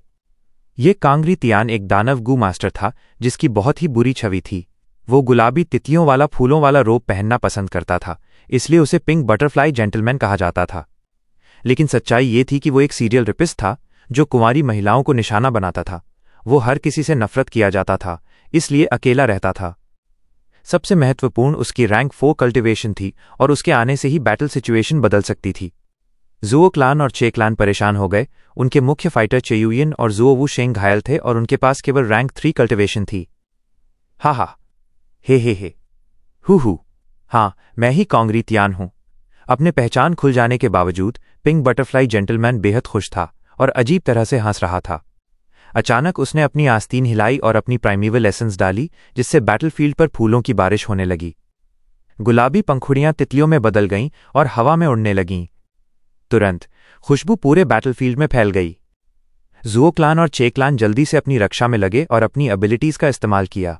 कॉन्ग री तियान ने इस मौके का फायदा उठाया और हमला किया, जिससे फूलों की बारिश और भी तेज हो गई और उसका शरीर तेजी से हर ओर घूम रहा था। 8 से 9 राउंड्स के बाद कॉन्ग री तियान का शरीर चमका और वो बैटलफील्ड से पीछे हट गया। वो पीछे हट गया, कितना करीब था। चे यू यिन और जुओ वू शेंग ने एक साथ सांस ली, लेकिन जल्दी ही उनके एक्सप्रेशंस बदल गए। मेरी प्यारी चान यू, क्याओ शियांग, बदमाश, मेरी बेटी को छोड़ दो। दोनों एल्डर्स गुस्से में जल रहे थे। हा, हे, हु, कॉन्ग री तियान हंसा और उसके बाएं और दाएं हाथ में 2 महिलाएं थीं। वे थी चे क्याओ शियांग और जुओ चान यू, जो क्योटिक बैटल में पकड़ी जाने के कारण बेहोश हो गई थीं। कॉन्ग री तियान महिला ज्यू मास्टर्स को निशाना बनाने में माहिर था। आज तो बड़ी रिवॉर्ड्स मिली, सोचा नहीं था कि यहां 2 सुंदरियां मिलेंगी। हा, हे, हु। कॉन्ग री तियान बेहद संतुष्ट था, लेकिन अचानक एक बदलाव हुआ। पूरी सांचा माउंटेन हिलने लगी और पहाड़ के पत्थर गिरने लगे। ये क्या हो रहा है? दुनिया में आखिर क्या हो रहा है? सबने शॉक में चिल्लाया और सैंचा माउंटेन की 3 माउंटेन पीक से 3 लाइट पिलर्स फूटे। 3 giant light pillars yellow, blue और रेड आसमान तक उठे बादलों के ऊपर। इस समय सैंचा माउंटेन में मौजूद सभी लोगों के बीच एक आवाज गूंजी, 3 किंग्स इनहेरिटेंस आज खुलता है, चाहे राइचस हो या डिमोनिक, केवल फेट मायने रखता है। सबने इस दृश्य को देखकर शॉक में देखा। यहां तक कि कांगरी तियान भी अपने हाथों में मौजूद 2 सुंदरियों को भूल गया। 3 किंग्स इनहेरिटेंस, यह सच में 3 किंग्स इनहेरिटेंस थी। सबने रिएक्ट किया और उनकी एक्सप्रेशंस बेहद उत्साहित हो गईं। 3 किंग्स इनहेरिटेंस, ओ भगवान, तीनों किंग्स रैंक 5 गू मास्टर्स थे। ये उनका इनहेरिटेंस था, ये सच में उनका इनहेरिटेंस था। 3 दिन बाद शैंगक्लान सिटी में Nanqiu Garden Study Room. Fang Yuan ने दस्तावेज को हल्के से टेबल पर रखा और उसकी आंखों में ब्रिलियंस चमकी। 3 किंग्स इनहेरिटेंस आखिरकार खुल गया। तारीख देखकर ये वही थी जो उसकी प्रीवियस लाइफ में थी। इसका मतलब है कि इस दुनिया में भले ही रीबर्थ हिस्ट्री बदल सकती है, महत्वपूर्ण घटनाओं को आसानी से नहीं बदला जा सकता। अब जब 3 किंग्स इनहेरिटेंस खुल गया है, मेरे पास बहुत कम समय है। जैसे ही शांग सिनसियाई यंग मास्टर बनेगी, मुझे निकलना होगा। फैंग युआन के दिल में अर्ज थी, उसे जल्दी एक्ट करना होगा। 3 किंग्स इनहेरिटेंस आम इनहेरिटेंसेस से अलग था। फ्लावर वाइन इनहेरिटेंस और व्हाइट बोन इनहेरिटेंस जो उसने पहले लिए थे, केवल एक इनहेरिटेंस थे, लेकिन इस बार ये 3 कलेक्टिव इनहेरिटेंसेस एक ही जगह थे। अगर वो तीनों प्राप्त कर ले तो फैंग युआन की स्ट्रेंथ कई गुना बढ़ जाएगी और रैंक 4 गू वर्म्स जो उसे चाहिए थे वे लगभग पूरी हो जाएंगे। कम से कम रैंक 5 तक उसे रिसोर्सेस की चिंता नहीं होगी। लेकिन 3 किंग्स इनहेरिटेंस एक डिमोनिक इनहेरिटेंस था। ये खतरनाक था। अंदर कई डॉग ग्रुप्स थे और कई चेक पॉइंट्स पास करने थे। उसकी प्रीवियस लाइफ में अनगिनत जाने सैक्रिफाइस हुई और केवल आधे साल बाद किसी ने अंत तक पहुंचकर इनहेरिटेंस प्राप्त किया। इसलिए अभी जाने का कोई फायदा नहीं था। 3 किंग्स इनहेरिटेंस की खबर छिपाई नहीं जा सकती। 3 पिलर्स जो आसमान तक जा रहे हैं, उन्हें कैसे छुपाया जा सकता है? फैंग युआन जानता था कि ये 3 पिलर्स इनहेरिटेंस एंट्रेंस थे, लेकिन प्रवेश करने के लिए कुछ रिक्वायरमेंट्स थे। अब मैं मास परचेस कर सकता हूं डॉग एनस्लेवमेंट गू, पेपर क्रेन गू और एक्सप्लोडिंग एग गू, फैंग युआन ने एनालाइज किया। पहले भले ही उसके पास कैश था, उसने सीक्रेटली तीनों प्रकार के ज्यू मार्केट में खरीदे थे। उसकी नेचर विजिलेंट थी, उसने पूरी तरह इन्वेस्ट नहीं किया। सिर्फ जब 3 किंग्स इनहेरिटेंस की खबर सामने आई तब उसे समय सही लगा। Bulk purchase. 5 दिन बाद फैंग युआन ने बड़ी संख्या में रैंक 1 डॉग एनस्लेवमेंट गू, रैंक 2 पेपर क्रेन गू और रैंक 1 एक्सप्लोडिंग एग गू खरीदी। सिर्फ शांग सिनसियाई के 100,000 प्राइमेवल स्टोन्स ही नहीं, बल्कि 300,000 जो उसने अभी हाल ही में बाई क्लैन से प्राप्त किए थे, उन्हें भी इस्तेमाल किया। फैंग युआन ने एक बार बाई क्लैन से 3 मिलियन प्राइमेवल स्टोन्स वसूले थे। उन्होंने लगभग आधा ही चुका दिया था। बाय निंग बिंग के पैसे भी जोड़कर फैंग युआन की परचेसिंग योजना बड़ी सफलता थी। शांग सिनसियाई ने अपने सारे फंड्स इन तीनों जू वर्म्स को खरीदने में लगा दिए। स्टडी रूम में शांग यी फैन एक कागज पकड़े हुए था। यह डॉक्यूमेंट उसकी मां ने भेजा था। शांग यी फैन की मां शांग यान फे की कजन थी। उसका बड़ा इन्फ्लुएंस था और उसके पास बहुत सारे इन्फॉर्मेंट्स थे। रैंक 1 डॉग एनस्लेवमेंट गू, रैंक 2 पेपर क्रेन गू और रैंक 1 एक्सप्लोडिंग एग गू, इनका क्या यूज है? शांग यी फैन ने गहरी थिंकिंग में फ्राउन किया, लेकिन कोई एक्सप्लेनेशन नहीं मिल रहा था। मैंने सुना है कि शांग सिनसियाई ने पूरा 100,000 फैंग जेंग को दिया। हालांकि फैंग जेंग बैटल में स्ट्रांग है, मैंने कभी उसकी बिजनेस टैलेंट के बारे में नहीं सुना। ऐसे रैंडम खरीदारी करना केवल उसके लिए नुकसानदायक होगा। क्या मैंने उन्हें ओवर एस्टिमेट कर दिया? शांग यी फैन सोच में पड़ गया। हालांकि उसकी कल्टीवेशन ज्यादा नहीं थी, लेकिन उसने बिजनेस करने की अपनी एबिलिटी ट्रेन की थी। मार्केट को लेकर उसका अच्छा अंडरस्टैंडिंग था। जनरली गू वर्म्स बल्क में खरीदना कोई एक्सपीरियंस ट्रेडर ऐसे मेथड को चूज नहीं करेगा, क्योंकि ये इन्वेस्टमेंट किसी प्रॉस्पेक्ट्स वाली नहीं थी। लेकिन जैसे ही शांग यी फैन और सोचता गया, उसके दिल में अनईजीनेस कम नहीं हुई। उसे लग रहा था कि उसने कुछ मिस किया है, जैसे कि इस नॉनसेंसिकल बल्क परचेस के पीछे कोई डीप स्कीम हो। इसी समय ओल्ड स्टुअर्ट दरवाजे के बाहर रिपोर्ट करने आया। यंग मास्टर, कुछ बहुत बड़ा हुआ है, मुझे आपको रिपोर्ट करना है। ओह, कृपया आइए ओल्ड जैंग, शांग यी फैन ने जल्दी से उसे अंदर आने के लिए कहा। ओल्ड जैंग उसकी मां का केपेबल सबॉर्डिनेट था। उसके पास रैंक 3 पीक स्टेज कल्टीवेशन थी और वो अपने आप को संभाल सकता था और उसे बहुत एक्सपीरियंस था। शांग यी फैन उसे ऑर्डिनरी सबॉर्डिनेट की तरह ट्रीट नहीं कर सकता था। शांग यी फैन की मां ने भी उसे कहा था कि ओल्ड जांग के प्रति कर्टियस रहो और ट्रेडिंग के बारे में अधिक जानने के लिए उसका एडवाइस लो। ओल्ड जांग अंदर आया, उसका एक्सप्रेशन गंभीर था। यंग मास्टर यी फैन, सिचुएशन ठीक नहीं लग रही। सांचा माउंटेन से न्यूज़ आई है कि किसी ने इनहेरिटेंस में सही तरीके से एंट्री करने का तरीका डिस्कवर कर लिया है। हालांकि थ्री किंग्स इनहेरिटेंस पहले ओपन हुई थी। येलो, ब्लू और रेड लाइट के 3 पिलर्स में सेपरेटेड इनहेरिटेंस के स्पेशल क्राइटेरिया सेट थे और कोई भी एंटर नहीं कर सकता था। इन दिनों कई लोगों के एक्सपेरिमेंट और टेस्टिंग के बाद उन्होंने फाइनली 3 किंग्स इनहेरिटेंस ग्राउंड में एंट्री का तरीका डिस्कवर किया। ओल्ड जांग की वर्ड सुनकर शांग यी फैन का इंटेंस क्यूरियोसिटी बढ़ा। ओह, इनहेरिटेंस में एंट्री के लिए क्या करना पड़ता है? वेट, मुझे मत बताओ। अचानक उसका एक्सप्रेशन चेंज हुआ और उसने टेबल पर रखे डॉक्यूमेंट को ध्यान से देखा। उसने एक पॉसिबिलिटी सोची और धीरे धीरे खड़ा हुआ। ओल्ड जांग बिटरली हंसा। यंग मास्टर यी फैन ने गेस किया, सही है, इनहेरिटेंस में एंट्री के लिए 3 डिफरेंट गू चाहिए। येलो पिलर में एंट्री करने के लिए किंग क्वान की इनहेरिटेंस में एक गू मास्टर को रैंक 1 डॉग एंस्लेवमेंट गू रिफाइन करना होगा। ब्लू पिलर किंग सिन की इनहेरिटेंस के लिए गू मास्टर को पेपर क्रेन गू चाहिए। रेड पिलर किंग बाओ की इनहेरिटेंस में एंट्री के लिए कम से कम एक एक्सप्लोडिंग एग गू चाहिए। यह कैसे हो सकता है? शांग यी फैन चिल्लाया। वो अपनी सीट पर गिर पड़ा, डिजेक्टेड। वो फाइनली समझ गया कि फैंग और बाई ने ये 3 जू बल्क में क्यों खरीदे। इसका यही कारण था। अब 3 किंग्स इनहेरिटेंस की खबर सदर्न बॉर्डर में फैल चुकी थी। 3 रैंक 5 ग्यू मास्टर्स की इनहेरिटेंस, कौन जानता है कितने लोग इंटरेस्टेड होंगे और अपनी शेयर लेने आएंगे। लेकिन एंट्री के लिए कम से कम उन तीनों में से एक जीयू चाहिए। और अभी शांगक्लान सिटी में ये तीनों गू शांग सिन सियाई के पास थे। कोई भी फूल नहीं है यह इमेजिन कर सकता है कि वो कितनी प्रॉफिट्स कमाएगी इन जू वर्म्स को बेचकर। शांग यी फैन बेवकूफ़ नहीं था, वास्तव में वो स्मार्ट था, कम से कम शांग याजी से ज़्यादा। ये जानकारी उन्हें कहाँ से मिली और इतनी प्रिसाइज? नहीं, अब उस पर ध्यान नहीं देना, ये अब इम्पॉर्टेंट नहीं है। ज़्यादा ज़रूरी है, मैं उन्हें कैसे रोकूं? शांग यी फैन की आंखों में एक ईरी लाइट चमकती रही और वह कॉन्सेंट्रेट करके सोचने लगा। लेकिन कुछ ही समय बाद उसने डिस्पेयर और हेल्पलेसनेस दिखाई। कोई वे नहीं था। शांग सिन सियाई ने यहां एक्सीलेंट जॉब किया था। ये एक नॉर्मल इन्वेस्टमेंट था, लेकिन 3 किंग्स इनहेरिटेंस की वजह से ये कंप्लीटली डिफरेंट स्टोरी बन गई।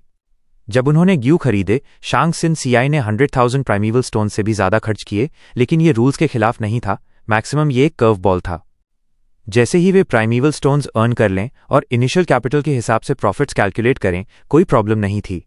अगर शांग यी फैन को यहां प्रॉब्लम्स ढूंढनी थी तो उसके पास कोई रीजन नहीं था, क्योंकि उसने भी अपनी मां से फोर्सेस बोरो किए थे, जैसे ओल्ड जैंग। सच कहूं तो उसका कर्व बॉल शांग सिन सियाई से भी वर्स था। यंग मास्टर यी फैन, इस बार दूसरी पार्टी के पास सबसे एक्यूरेट इन्फॉर्मेशन थी। डील करने के बाद उनका कैपिटल कम से कम ट्रिपल हो जाएगा। हम उनके खिलाफ कोई प्रॉब्लम नहीं ढूंढ सकते, न ही अंडरहैंडेड मीन्स यूज कर सकते हैं। हमें अपने रिमेनिंग टाइम में अपने बिजनेस पर फोकस करना होगा। मैडम की इन्फ्लुएंस के कारण सिटी में 3 महीने में आप कम से कम 600,000 कमाएंगे।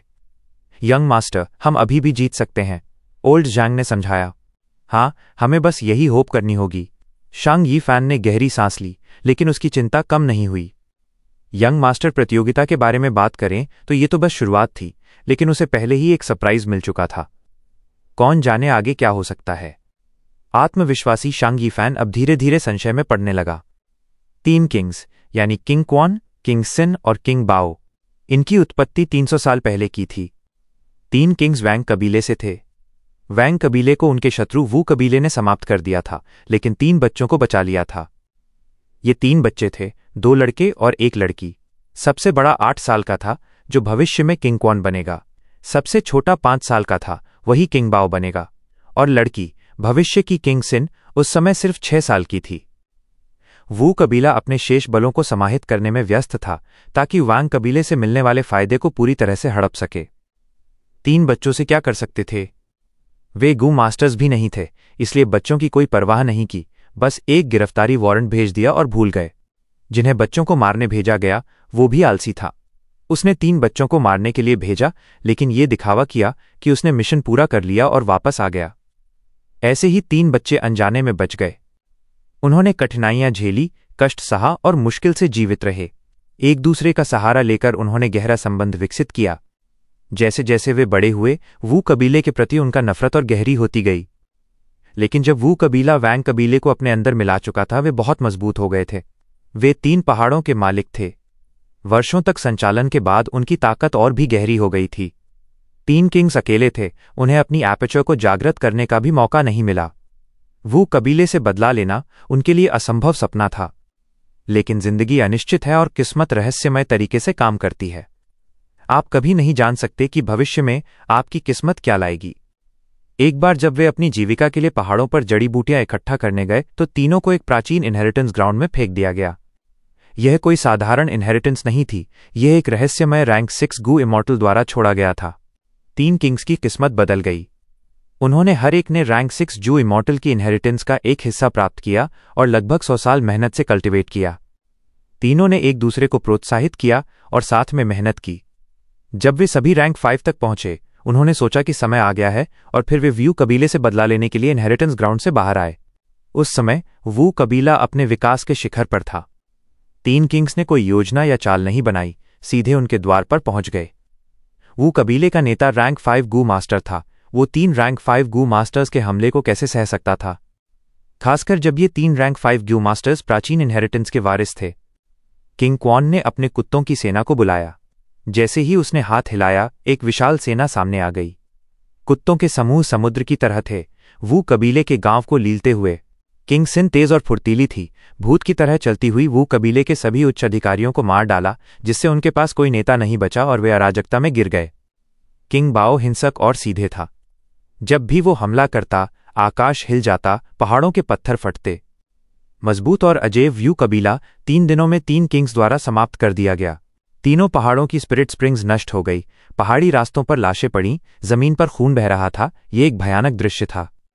वो कबीला पूरी तरह मिटा दिया गया, लेकिन 3 किंग्स ने भारी कीमत चुकाई। फिर भी उन्होंने इसे बदले के लिए देने को तैयार थे। बदला लेने के बाद 3 किंग्स ने महसूस किया कि जीवन का कोई अर्थ नहीं रहा। वे वैंग कबीले को पुनः स्थापित नहीं करना चाहते थे। किसी भी कबीले की ताकत सच्चे एक्सपर्ट्स के सामने टिक नहीं सकती। वे संन्यास में रहने लगे, अब बाहर नहीं आए। उन्होंने दक्षिणी सीमा में बड़ी घटना के बाद तेजी से गायब हो गए और कभी सुने नहीं गए। किसी को नहीं पता कि 3 किंग्स के साथ उसके बाद क्या हुआ, जब तक हाल ही में उनकी इनहेरिटेंस सामने नहीं आई। किंग क्वान के पास कम से कम 3 रैंक 5 डॉग एनस्लेवमेंट जू हैं। इनसे कोई मिरियड बीस्ट किंग्स को एनस्लेव कर सकता है और एक सेना का नेतृत्व करके दुनिया जीत सकता है। किंग शिनगू रिफाइन में सबसे कुशल है। उसने सामान्य रैंक 2 पेपर क्रेन ग्यू से एक अनोखी ग्यू वर्म्स विकसित की, जिससे वो आसानी से जानकारी प्राप्त कर सकती थी। इसी वजह से किंग क्वान और किंग बाओ ने वू कबीले के गांव की सुरक्षा कमजोरी का पता लगाया। उसने वू कबीले को खत्म करने में बड़ा योगदान दिया। और किंग बाओ, उसका टेम्पर आग जैसा था। जब भी वो हमला करता, जमीन हिल जाती। उसकी शक्ति वाइल्ड और ओवरबेरिंग थी। जो भी उसकी इनहेरिटेंस पाएगा, वो दुनिया पर कब्जा कर सकेगा। 3 रैंक 5 इनहेरिटेंसेस, 1 पाने से शक्ति मिलेगी, 2 पाने से इतिहास में नाम रहेगा और 3 पाने से अल्टीमेट ओवरलॉर्ड पैदा होगा। यह एक बड़ा अवसर है। मैं पूरी कोशिश किए बिना संतुष्ट नहीं रहूंगा। मुझे जल्दी वहां जाना होगा। अगर मैं देर कर दूं और दूसरे इसे ले लें, तो मैं जीवन भर पछताऊंगा। जब 3 किंग्स इनहेरिटेंस में प्रवेश का तरीका सामने आया, तो शांग कबीले के शहर में कई लोग पागल हो गए। मैं एक्सप्लोडिंग एग ग्यू खरीदना चाहता हूं। मैं पेपर क्रेन गू खरीदना चाहता हूं। मैं डॉग एनस्लेवमेंट गू, पेपर क्रेन गू और एक्सप्लोडिंग एग गू सब खरीदना चाहता हूं। क्या ये गू इतनी महंगी क्यों है? कीमत पहले से 3 गुना है। गरीब हो तो हट जाओ। खरीदने के लिए कई लोग इंतजार कर रहे हैं। धत, मैं खरीदूंगा। मैं खरीदना चाहता हूं, मुझे खरीदना ही होगा। कई लोग अपने दांत पीसते हुए चुपचाप अनस्क्रूपुलस मर्चेंट को गाली दे रहे थे, लेकिन फिर भी अपने मेहनत की कमाई बड़े दर्द में निकाल रहे थे। इन पिछले 10 दिनों में हम रोजाना औसतन 20,000 कमा रहे थे। कुल मिलाकर शुरुआती 1 लाख पहले ही 3 गुना हो गया था। अब हमारे पास 3 लाख हैं। हाथ में अकाउंट बुक पकड़ते हुए शांग सिनसियाई हैरान और खुश थी। यंग मास्टर प्रतियोगिता के 10 दिन पूरे होने तक शांग सिनसियाई ने पहले ही अपने हाथ में शुरुआती पूंजी को 3 गुना कर लिया था और उसने तुरंत ही अपने प्रतियोगियों से खुद को अलग कर लिया। 3 लाख, और ये केवल यंग मास्टर की पूंजी से कमाया गया था। फैंग युआन और बाई निंगबिंग ने भी इसमें काफी निवेश किया था। अब उन्होंने भी खूब मुनाफा कमाया। फैंग युआन का प्राइमेवल एल्डर गू अब पर्याप्त नहीं रहा। उसने 2 और खरीदे। उसकी कुल संपत्ति अब 2,04,000 तक पहुंच गई। बाई निंगबिंग ने भी बहुत कमाया। शांग सिनसियाई के सर्वेंट्स शाओ डाई और शाओ लान फांग युआन को देखकर चकित हो गए। वे जानते थे कि ये अद्भुत परिणाम पूरी तरह से फांग युआन की वजह से था। अच्छी शुरुआत ही सफलता का आधा हिस्सा होती है। दोनों सर्वेंट्स को शांग सिनसियाई के यंग मास्टर पद के लिए मुकाबला करने पर संदेह था, लेकिन अब उनका आत्मविश्वास बढ़ गया। लेकिन फैंग युआन को 3 किंग्स इनहेरिटेंस के बारे में इतनी सटीक जानकारी कैसे मिली? बाई निंगबिंग एक तरफ बैठकर सोचने लगी। फैंग युआन इस अवसर का उपयोग करके इस बार मुनाफा कमाने में सक्षम था और इसकी वजह थी उसके पास जो जानकारी थी। क्या इसका मतलब है कि फैंग युआन के पास 3 किंग्स इनहेरिटेंस के बारे में कोई रहस्य है, या फिर उसके पास कोई रहस्यमय सूचना स्रोत है? जो भी हो, सच्चाई ये दिखाती है कि फैंग युआन बिल्कुल भी साधारण नहीं है। हालांकि बाई निंगबिंग ने भी काफी कमाया, लेकिन उसके दिल में दबाव महसूस हो रहा था। उसने फैंग युआन के साथ काफी समय बिताया था और पाया कि अक्सर फैंग युआन उसे ऐसे चौंकाने वाले मौके देता है जब वो सबसे कम उम्मीद करती है। बाहर से वो बिल्कुल सामान्य लगता है, लेकिन वास्तव में उसके ऊपर गहरी रहस्य की परत है। सही मायने में, क्योंकि उसने उसके साथ इतना समय बिताया था, वो महसूस कर सकती थी और अनुभव कर सकती थी कि फैंग युआन कितना गूढ़ और अद्भुत है। ब्रदर हेटू, इस बार के लिए बहुत धन्यवाद। इस 3 लाख से अब मैं अपनी योजनाओं को बेहतर तरीके से अंजाम दे सकती हूं, शांग सिनसियाई मुस्कुराते हुए बोली। लेकिन फैंग युआन ने हाथ हिलाते हुए कहा, कोई बात नहीं एक्सिनसियाई, तुम्हारा आइडिया शानदार था, लेकिन इसे अंजाम देना बहुत मुश्किल है। उसने आगे कहा, बैटल स्टेज में इंफॉर्मेशन बिजनेस गू बल्क खरीदने जैसा नहीं है। इस बार मैंने तब हमला किया जब तुम्हारे प्रतियोगी अनजान थे, लेकिन सबसे महत्वपूर्ण था कि शांग याजी, जो शॉप्स को कंट्रोल करता था, वहां नहीं था और शांग क्लैन शॉप्स में कोई प्रबंधन नहीं कर रहा था। बिना एक मजबूत नेता के चाहे अन्य लोग हस्तक्षेप करना चाहें, वे कर नहीं सकते थे और केवल हमारे मुनाफे को देख सकते थे। लेकिन इंफॉर्मेशन बिजनेस अलग है। इसे शुरू करने के लिए न केवल तुम्हें संसाधनों की जरूरत है, बल्कि मैन पावर और एक बड़ा नेटवर्क भी चाहिए जो तुम्हारी मदद करे। वरना तुम्हारे प्रतियोगी तुम्हारे बिजनेस को दबा देंगे या नष्ट करने की कोशिश करेंगे। हमारी फाउंडेशन कमजोर है, हम कोई असफल प्रयास नहीं कर सकते। एक बार जब हम किसी बिजनेस में निवेश करते हैं तो उसे सफल होना ही चाहिए, इसलिए हमें तैयारी करनी होगी। शांग सिनसियाई का चेहरा गंभीर हो गया और उसने सिर हिलाया। ब्रदर हेटू, आप सही कह रहे हैं, लेकिन मैं शांग क्लैन सिटी में केवल कुछ सालों से आई हूं। मेरे पास केवल शाओ डाई और शाओ लान ही मदद के लिए हैं। नेटवर्क की तो बात ही नहीं है। शाओ डाई वो सर्वेंट थी जिसे उसने शांग क्लैन से लाया था, वो लॉयल थी, और अब शांग सिनसियाई ने उसे गू मास्टर के रूप में नर्चर किया था। उसका एप्टीट्यूड B ग्रेड का था। शाओ लान रैंक 3 हीलिंग गू मास्टर थी, जिसे शांग यानफे ने शांग सिनसियाई की मदद के लिए भेजा था। वो रिलायबल और ट्रस्टवर्दी थी। फैंग युआन हंसते हुए बोला, सिनसियाई, खुद को कम मत आंको। शांग जी वेन, जो बैटल स्टेज को कंट्रोल करती है, उसका तुम्हारे साथ अच्छा संबंध है। हम एक दूसरे से जुड़ सकते हैं क्योंकि हम लड़कियां हैं। साथ ही एक इंटेल बिजनेस उसके रेवेन्यू में मदद करता है। मुझे यकीन है कि वो आपत्ति नहीं करेगी, शांग सिनसियाई ने विश्लेषण करते हुए कहा। सिनसियाई, मैंने कहा था कि मैं तुम्हें यंग मास्टर का पद दिलाने में मदद करूंगा। मेरे पास योजना है और जीतने का भरपूर आत्मविश्वास है। चिंता मत करो, बस वही करो जो मैं कहूं। जीतने की संभावना बहुत अधिक है। फैंग युआन ने रीएश्योरेंस दी। मैं ब्रदर हेट्यू के निर्देश मानूंगी, शांग सिनसियाई हंसते हुए बिना किसी हिचकिचाहट के बोली। फैंग युआन कुर्सी पर बैठा, उसकी रणनीति बनाने की मुद्रा शांग सिनसियाई को सुरक्षा की मजबूत भावना दे रही थी। सिनसियाई, सबसे पहले तुम्हें लोगों को रिक्रूट करना होगा। यदि तुम ये बिजनेस करना चाहती हो तो तुम्हें लॉयल सबॉर्डिनेट्स की बड़ी संख्या चाहिए, लेकिन उससे पहले तुम्हें एक मैनेजर चाहिए। उसे रैंक 3 कल्टिवेशन होना चाहिए और वो खुद सक्षम होना चाहिए, ट्रेडिंग में अनुभवी और केपेबल होना चाहिए। मैंने पहले ही ऐसा व्यक्ति ढूंढ लिया है, उसका नाम झू क्वान है। वो शांग या जी के अधीन शॉपकीपर था, फैंग युआन ने योजना बताते हुए कहा। शांग सिनसियाई थोड़ी निराश हुई। जो क्वान? मैं उसे जानती हूं, लेकिन वो रैंक 3 गू मास्टर है। वो एरोगेंट और प्राउड है। वो कभी जो क्लैन का क्लैन लीडर था, रैंक 4 कल्टिवेशन वाला। लेकिन जब इंटरनल स्ट्राइफ हुआ और उसकी क्लैन को डेमोनिक ज्यू मास्टर्स ने खत्म कर दिया तो वो भारी चोट के साथ बच निकला, इसलिए अब केवल रैंक 3 अपर स्टेज कल्टिवेशन रह गया। वो शॉप्स का ध्यान रखता है और हमेशा अन्य शॉपकीपर्स की तुलना में सबसे अच्छा प्रदर्शन करता है, लेकिन यहां तक कि शंगयाजी भी उसकी लॉयल्टी हासिल नहीं कर सका। ऐसे व्यक्ति की बात है, मुझे डर है। फैंग युआन ने हाथ हिलाते हुए कहा, अगर तुम कोशिश नहीं करोगी तो कैसे पता चलेगा? एक सिनसियाई, तुम्हें आत्मविश्वास होना चाहिए। मुझ पर भरोसा करो, तुम्हारे पास एक अनोखी आकर्षण शक्ति है। भविष्य में बहुत सारे लोग अपनी मर्जी से तुम्हारी सेवा करेंगे और तुम्हारे लिए लड़ेंगे। जो क्वान एक मुश्किल लक्ष्य है, हो सकता है तुम सफल ना हो, लेकिन अगर तुम अपनी ईमानदारी दिखाओगी, अपना मेहनत दिखाओगी, तो तुम्हारे प्रयास जरूर रंग लाएंगे। हाँ ब्रदर हेटू, मैं पूरी मेहनत करूंगी। शांग सिनसियाई ने मुट्ठियां बंद की। फैंग युआन ने सिर हिलाया। अच्छा, फिर आगे बढ़ो। थोड़े ही समय बाद शांग सिनसियाई जाने के बाद वे यांगनान क्यू बगीचे में पहुंचे। फांग युआन ने उन्हें लेक पवेलियन में स्वागत किया। मुझे समझ में आ गया है कि भाई वे यहाँ क्यों आए हैं, कृपया बैठिए। इतना कहते हुए फैंग युआन ने वेई यांग के लिए चाय बनाई। वेई यांग हंसते हुए बोले, ब्रदर फैंग जेंग, आप तो बहुत चालाक हैं, फिर मुझे बताइए। फैंग युआन ने 3 किंग्स इनहेरिटेंस से धन कमाया था, ये सब इसलिए क्योंकि उसके पास इसके बारे में पहले से ही गुप्त जानकारी थी। शांग यानफे मूर्ख नहीं थे, उन्होंने तुरंत समझ लिया कि फांग युआन के पास महत्वपूर्ण जानकारी है। 3 किंग्स इनहेरिटेंस पिछले 50-60 सालों की सबसे बड़ी घटना थी। अभी ये पूरे सदर्न बॉर्डर को प्रभावित कर रहा था और कई ताकतों का ध्यान आकर्षित कर रहा था। लेकिन सदर्न बॉर्डर के पहाड़ी इलाके में हर जगह खतरा था, वहां पहुंचना आसान नहीं था। फिर भी कई कबीले जहां तक हो सकता था अपने अपने गू मास्टर्स के समूह भेज रहे थे। 3 रैंक 5 गू मास्टर्स की इनहेरिटेंस केवल शांग क्लैन की रुचि को जगाती, लेकिन अगर ये एक रैंक 6 गू इमॉर्टल की इनहेरिटेंस से संबंधित होती तो सदर्न बॉर्डर के सभी सुपर कबीले पागल हो जाते।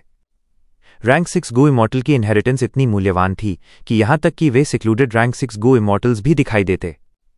फांग युआन हंसते हुए बोले, मैं सही विवरण के बारे में पूरी तरह निश्चित नहीं हूं, लेकिन ग्रे बोन स्कॉलर के नोट्स में ऐसा लिखा है। उन्होंने पहले इस जानकारी को उजागर करने में कोई डर नहीं दिखाया, क्योंकि इससे कोई बुरा परिणाम नहीं होने वाला था। यादों के अनुसार कुछ ही दिनों में लोग इसके बारे में समझ विकसित कर लेंगे। वैसे भी थोड़े समय बाद शांग क्लैन भी इसे जान जाएगा, इसलिए उन्होंने वेई यांग को पहले ही बता दिया ताकि उनका विश्वास जीत सकें। ब्रदर वे, शांत रहिए। हालांकि ये एक रैंक 6 गू इमॉर्टल द्वारा छोड़ी गई ब्लेस्ड लैंड है, लेकिन ये पहले ही पतन के कगार पर है।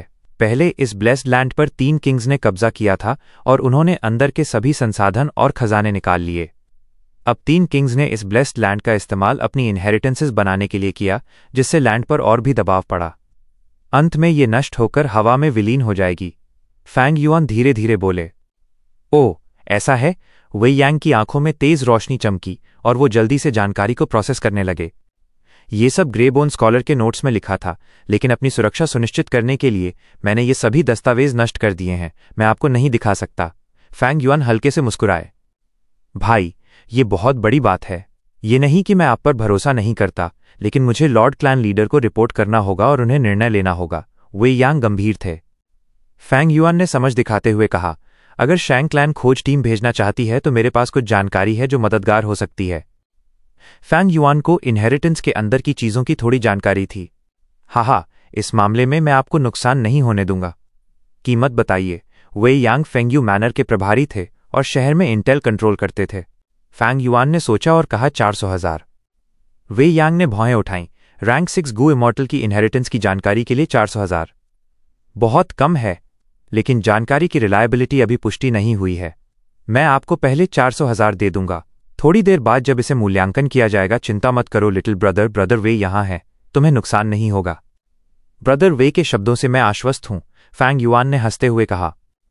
इस जानकारी को प्राप्त करने के बाद शांग यानफे ने इस पर बहुत ध्यान दिया और संचा माउंटेन में 3 टीम भेजी।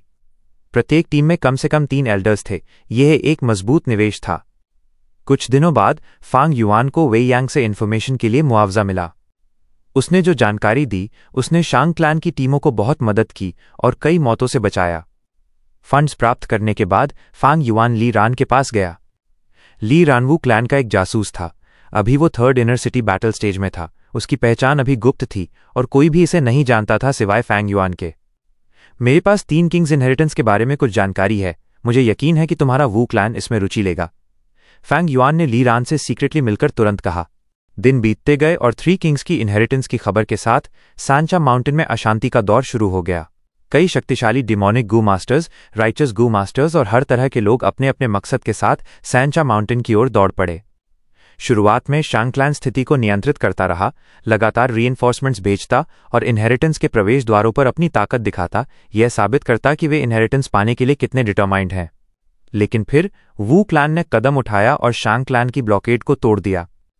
इसके बाद खबरें फैलती रहीं। ये कि 3 किंग्स इनहेरिटेंस का साइट रैंक 6 गू इमॉर्टल ब्लेस्ड लैंड था। इसने बड़ी हलचल मचा दी और अनगिनत लोग सांचा माउंटेन की ओर बढ़ गए। कई अन्य टॉप रैंक्ड क्लैंस भी इस खबर से अलार्म्ड हो गए और शक्तिशाली जू मास्टर्स की टीम्स लगातार भेजने लगे। इसके साथ ही शैंग क्लैन और वू क्लैन भी इतनी बड़ी भीड़ को रोक नहीं सके। सांचा माउंटेन केओस में डूब गया। हर दिन कैजुअल्टीज हो रही थीं। इनहेरिटेंस में प्रवेश पाने के लिए इंटेंस बैटल्स हो रहे थे। राइचस और डिमोनिक, डिमोनिक और डिमोनिक, राइचस और राइचस। सांचा माउंटेन में हर बदलाव कई लोगों के दिलों को प्रभावित कर रहा था। फैंग युआन भी इसका ध्यान रख रहा था। इनहेरिटेंस खुलने के बाद करीब 1 महीना बीत चुका था। कुछ लोगों ने इनहेरिटेंस में कुछ लाभ भी पाया, जिससे औरों की उत्सुकता बढ़ गई थी। लेकिन फांग युआन इन फायदों की परवाह नहीं कर रहा था। अपनी पिछली जिंदगी की यादों के साथ वो जानता था कि 3 किंग्स इनहेरिटेंस की असली एसेंस इनहेरिटेंस ग्राउंड की गहराई में है। वहां पहुंचने के लिए कम से कम 100 बैरियर्स हैं और ये टाइम और एनर्जी कंज्यूमिंग प्रोसेस है। कभी कभी लोग फॉग में खो जाते हैं और एग्जिट नहीं ढूंढ पाते। कभी कभी डॉग्स के अटैक्स होते हैं और कई गू मास्टर्स इन शार्प कैनाइन टीथ के सामने मारे जाते हैं। 3 किंग्स डिमोनिक गू मास्टर्स थे। यह एक डिमोनिक इनहेरिटेंस थी। डिमोनिक इनहेरिटेंसेस में हर जगह डेंजर्स लर्किंग होते हैं। कई बार इसे एक्सप्लोर करने के लिए अपनी जान का रिस्क लेना पड़ता है। सांचा माउंटेन जाने का समय अभी सही नहीं है, समय अभी राइप नहीं है। दूसरों के एफर्ट्स का फायदा उठाना और अपनी स्ट्रेंथ प्रिजर्व करना बेहतर है। जब वे बैरियर्स हटाएंगे और ऑब्स्टिकल्स क्लियर करेंगे, तभी मैं रिवॉर्ड सीज करूंगा। अभी मुझे गू रिफाइन करनी चाहिए। फैंग युआन ने पहले से ही योजना बना ली थी। इस बार वो जो जू रिफाइन करने वाला था वो था liquor worm. Rank 1 liquor worm थोड़ी सी ग्रीन कॉपर प्राइमीवल एसेंस को स्मॉल रेल्म तक प्योरीफाई कर सकता था। रैंक 2 4 फ्लेवर्स लिकर वर्म थोड़ी सी रेड स्टील प्राइमीवल एसेंस को स्मॉल रेल्म तक प्योरीफाई कर सकता था। रैंक 3 7 फ्रेग्रेंसेस लिकर वर्म थोड़ी सी व्हाइट सिल्वर प्राइमीवल एसेंस को स्मॉल रेल्म तक प्योरीफाई कर सकता था। रैंक 4 9 आइज लिकर वर्म थोड़ी सी येलो गोल्ड प्राइमीवल एसेंस को स्मॉल रेल्म तक प्योरीफाई कर सकता था।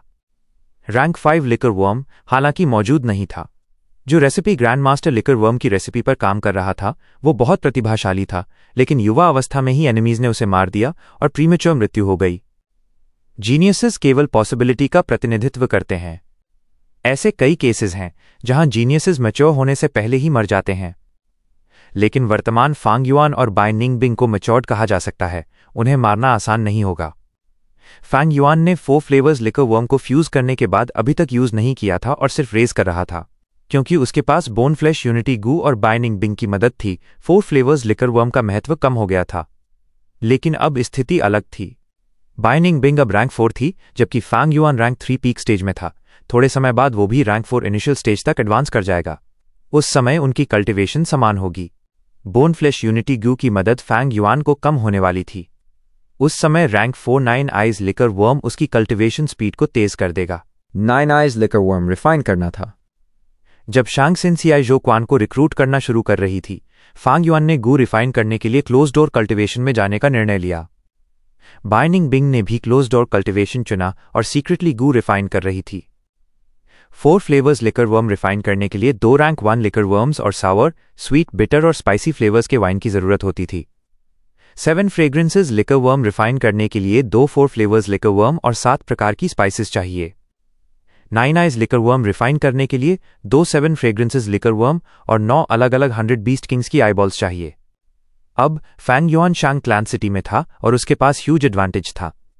अन्य जगहों पर उसे लिकर वर्म रिफाइन करने के लिए मटेरियल्स ढूंढने में बहुत एनर्जी लगती, लेकिन शांग क्लैन सिटी में पैसा होने पर आसानी से खरीद सकता था। फैंग युआन के पास पहले से ही एक 4 फ्लेवर्स लिकर वर्म था। उसने 2 लिकर वर्म्स खरीदे और उन्हें फ्यूज करके सेकंड 4 फ्लेवर्स लिकर वर्म बनाया। फिर उसने ये 2 4 फ्लेवर्स लिकर वर्म्स फ्यूज करके 7 फ्रेग्रेंसेस लिकर वर्म बनाया। इस स्टेज तक प्रोसेस स्मूथ थी, लेकिन उसे second 7 fragrances liquor worm refine करने में डिफिकल्टी हुई। जब उसने थर्ड 4 फ्लेवर्स लिकर वर्म और second 7 fragrances liquor worm fuse करने की कोशिश की, फ्यूजन फेल हो गया। प्राइमीवल स्टोन्स वेस्टेड हो गए। उसे सप्लीमेंट्री मटेरियल्स खरीदनी पड़ी और रीस्टार्ट करना पड़ा। सौभाग्य से 2 7 फ्रेग्रेंसेस लिकर वर्म्स को फ्यूज करना पूरी तरह स्मूथ रहा। 3 दिन बाद फैंग युआन ने 9 आइज लिकर वर्म प्राप्त किया। 9 eyes liquor worm silk worm की तरह थी और पर्ल जैसी प्योर व्हाइट थी। इसके सिर पर कोई आंख नहीं थी, बल्कि इसके शरीर पर 9 कलर्स थे जो आंखों जैसे दिखते थे, red, orange, yellow, green, blue आदि, जैसे कि प्रेशियस जेम्स एम्बेडेड हों। 9 आइज लिकर वर्म छोटे स्तर तक येलो गोल्ड प्राइमेवल एसेंस को प्यूरिफाई कर सकता है। फैंग युआन ने इसे रिफाइन करने में बहुत खर्च किया था। उसका खर्च लगभग 2 लाख प्राइमेवल स्टोन्स तक पहुंच गया। कोई भी जू मास्टर्स रिफाइनिंग में फेल होने से बच नहीं सकता। फैंग युआन ने कई बार फेल किया हो सकता है, लेकिन उसकी किस्मत काफी अच्छी थी। उसकी असफलताएं सभी शुरुआती स्टेज में 4 फ्लेवर्स लिकर वर्म और 7 फ्रेग्रेंस लिकर वर्म को रिफाइन करते समय हुई थीं। अंतिम चरण में उसने एक ही प्रयास में सफलता पाई। जू मास्टर जो सबसे ज्यादा डरते हैं वो है लेटर स्टेज में फेल होना। उस तरह का नुकसान विनाशकारी होता है। अब मेरे पास 9 आइज लिकर वॉर्म है। फैंग युआन ने गू को थोड़ी देर देखा और फिर संतोषपूर्वक इसे अपने अपर्चर में रख दिया।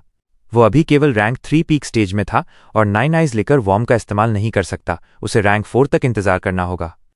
बाई निंगबिंग इसे इस्तेमाल कर सकती थी, लेकिन yellow gold middle stage primeval essence का अपर्चर वॉल्स पर बहुत साफ करने वाला असर होता है। बाई निंगबिंग की northern dark eyes soul physique थी और जैसा उसने कहा उसकी एप्टीट्यूड अब 96% तक बढ़ गई थी। 9 आइज लिकर वॉर्म उसके लिए हानिकारक साबित होगा। जब मैं रैंक 4 इनिशियल स्टेज तक पहुंच जाऊंगा और इस 9 आइज लिकर वॉर्म का इस्तेमाल करूंगा, तब मेरे पास yellow gold middle stage primeval essence होगा।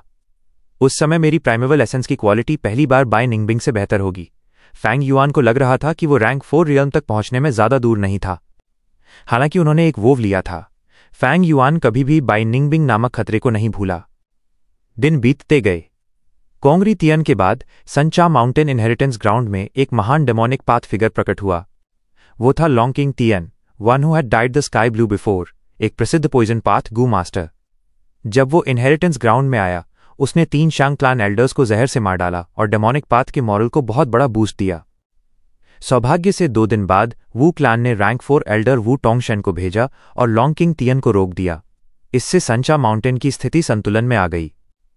शांग सिन सियाई की तरफ उसने उम्मीद के मुताबिक जो क्वान को रिक्रूट करने में बाधाएं पाईं और उसकी प्रगति धीमी थी। जो क्वान गर्वीला और घमंडी था, उसका रवैया थोड़ा भी नहीं बदला और ऐसा लग रहा था कि वो चर्चा करने में कोई इच्छुक नहीं था। फैंग युआन ने 9 आइज लेकर वॉर्म को सफलतापूर्वक रिफाइन करने के बाद अपनी पूरी ऊर्जा कल्टीवेशन में लगा दी। क्योंकि बाय निंगबिंग लगातार उसे येलो गोल्ड प्राइमेवल एसेंस सप्लाई कर रही थी, उसकी कल्टीवेशन स्पीड तेजी से बढ़ी और वो जल्दी ही रैंक 4 रियल्म के करीब पहुंच गया।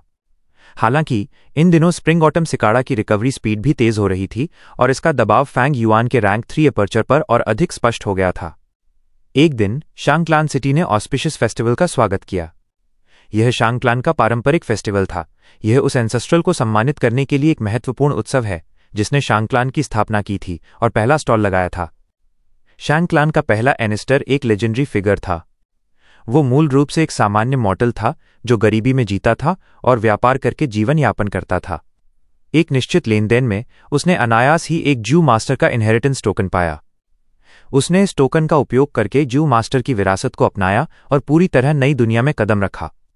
वो धीरे धीरे आगे बढ़ा और अपनी ताकत और संपत्ति बढ़ाता गया, अंततः शांगक्लान सिटी की स्थापना की। इसलिए त्योहार के दिन शांगक्लान के इनर सिटी को लैंटर्न्स और रंग बिरंगे बैनर्स से सजाया गया था। सभी बड़े स्टोर्स, ब्रोथल्स, रेस्टोरेंट्स आदि उस दिन अपने व्यवसाय बंद कर दिए। लोग खुश थे और उत्साह से भरे हुए थे, सड़कों पर चल रहे थे और स्टॉल्स लगा रहे थे। पुरुष, महिलाएं, बूढ़े और बच्चे सभी इस जीवंत माहौल में डूबे हुए थे। उस दिन खरीदना और बेचना एक मनोरंजक खेल माना जाता था। हालांकि त्योहार का ये आनंदमय माहौल शांग सिनसियाई पर कोई असर नहीं कर रहा था। युवा लड़की ने मेज के सामने बैठकर अपने सुंदर भौहों को हल्का सिकोड़ते हुए टेबल पर रखे कई इनविटेशन कार्ड्स को उदासी के साथ देखा। ये इनविटेशन कार्ड्स सभी 9 यंग मास्टर्स से आए थे। ऑस्पिशियस फेस्टिवल के दौरान यंग मास्टर्स भव्य बैंकेट आयोजित करते और सभी तरफ से लोगों को आमंत्रित करते और इनाम देते। बिग ब्रदर हेट यू, मुझे क्या करना चाहिए?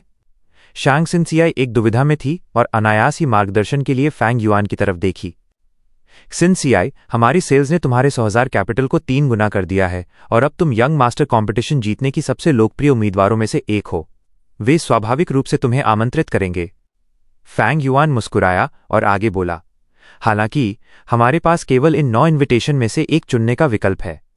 सतह पर यह एक आनंदमय और सौहार्दपूर्ण बैंकेट लगता है, लेकिन वास्तव में ये एक राजनीतिक चाल है, ये तय करने के लिए कि तुम्हारा स्थान कहाँ है। फैंग युआन ने इन इन्विटेशन के पीछे की गहरी राजनीतिक समझ बताई। शांगक्लान में केवल 10 यंग मास्टर्स थे, उनमें गठबंधन भी था और आंतरिक संघर्ष भी। शांग सिनसियाई एक युवा मास्टर बनने की प्रतिस्पर्धा कर रही थी और सबसे लोकप्रिय उम्मीदवारों में से एक थी। स्वाभाविक रूप से 9 यंग मास्टर्स उसे आकर्षित करने की कोशिश कर रहे थे। इस दुनिया में समझौता करना आवश्यक था। शांगक्लान के उच्चतम पदों का हिस्सा बनने के लिए राजनीतिक भंवर में फंसे बिना नहीं रहा जा सकता। क्या मैं शैंग ची वेन का इन्विटेशन चुनूं? आखिरकार वो बैटल स्टेज की जिम्मेदारी संभालती है और हमारे बाद की योजनाओं में बहुत मददगार होगी, शांग सिनसियाई ने सुझाव दिया। फैंग युआन ने सिर हिलाया। दिखाई देता है कि 9 इनविटेशन है, लेकिन वास्तव में ऐसा नहीं है। शांग क्लान में सबसे बड़ी ताकत शांग क्यू न्यू है, जो पहली पत्नी का पहला बेटा है और इसलिए सबसे बड़ा लाभ रखता है। दूसरा फैक्शन है शांग पू लाओ, शांग सुआननी और शांग बी सी का गठबंधन। ये फैक्शन वर्तमान में सुर्खियों में है। तीसरा फैक्शन है शेंग चाओ फेंग और शेंग फू शी का गठबंधन, जो अभी समय देख रहा है। बाकी में शांग ची वेन के कोई महत्वाकांक्षाएं नहीं है, जबकि शांग पी शू बहुत प्लेफुल है। सिनसियाई, तुम्हारी नींव शांग क्लान सिटी में बहुत कमजोर है। यदि तुम्हें चुनना है तो तुम्हें इन 3 फैक्शंस में से चुनना होगा ताकि तुम्हारी कमजोरी पूरी हो सके। शांग ची वेन को चुनने या ना चुनने में ज्यादा फर्क नहीं पड़ेगा। तो ऐसा था। शांग सिनसियाई की आंखें चमकी जब उसने सुना। फैंग युआन की बात सुनकर उसने महसूस किया कि उसके चारों ओर का भ्रम दूर हो गया और वो साफ आकाश देख रही थी।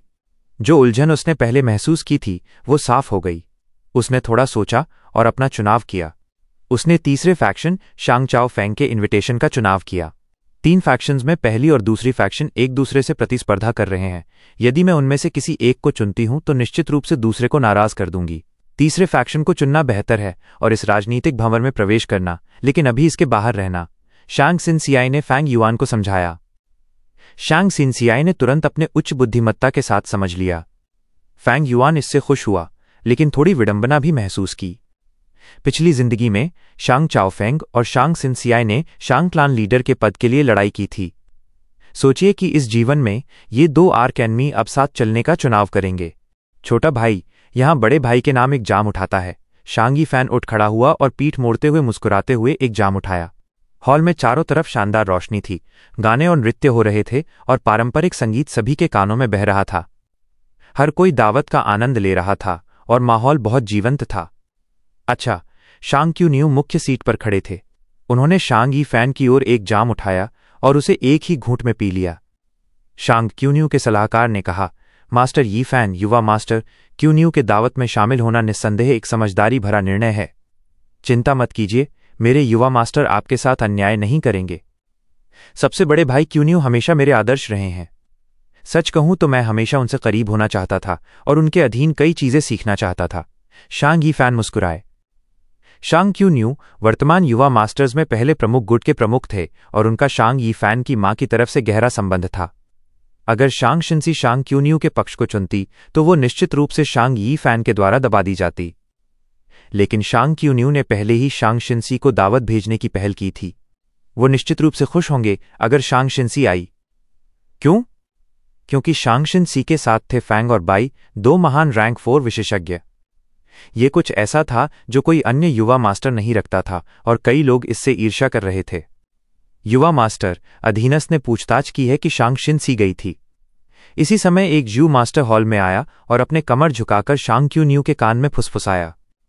शांग क्यू न्यू की नजर थोड़ी गंभीर हो गई जब उन्हें ये जानकारी मिली।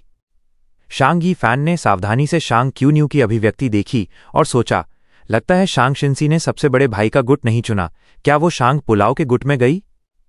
शांग क्यू न्यू पहले ही कई चीजों का अनुभव कर चुके थे, इसलिए उनकी भावनाएं चेहरे पर स्पष्ट नहीं थीं। उनकी अभिव्यक्ति में कोई बदलाव नहीं था, इसलिए शांग यीफैन केवल अनुमान लगा सकते थे। लेकिन थोड़ी देर बाद शांग यीफैन को भी खबर मिली। शांग शिंसी ने शांग चाओ फेंग के त्योहार दावत में शामिल होने का निमंत्रण स्वीकार कर लिया था। इसका मतलब था कि उसने शांग चाओ फेंग का गुट चुना।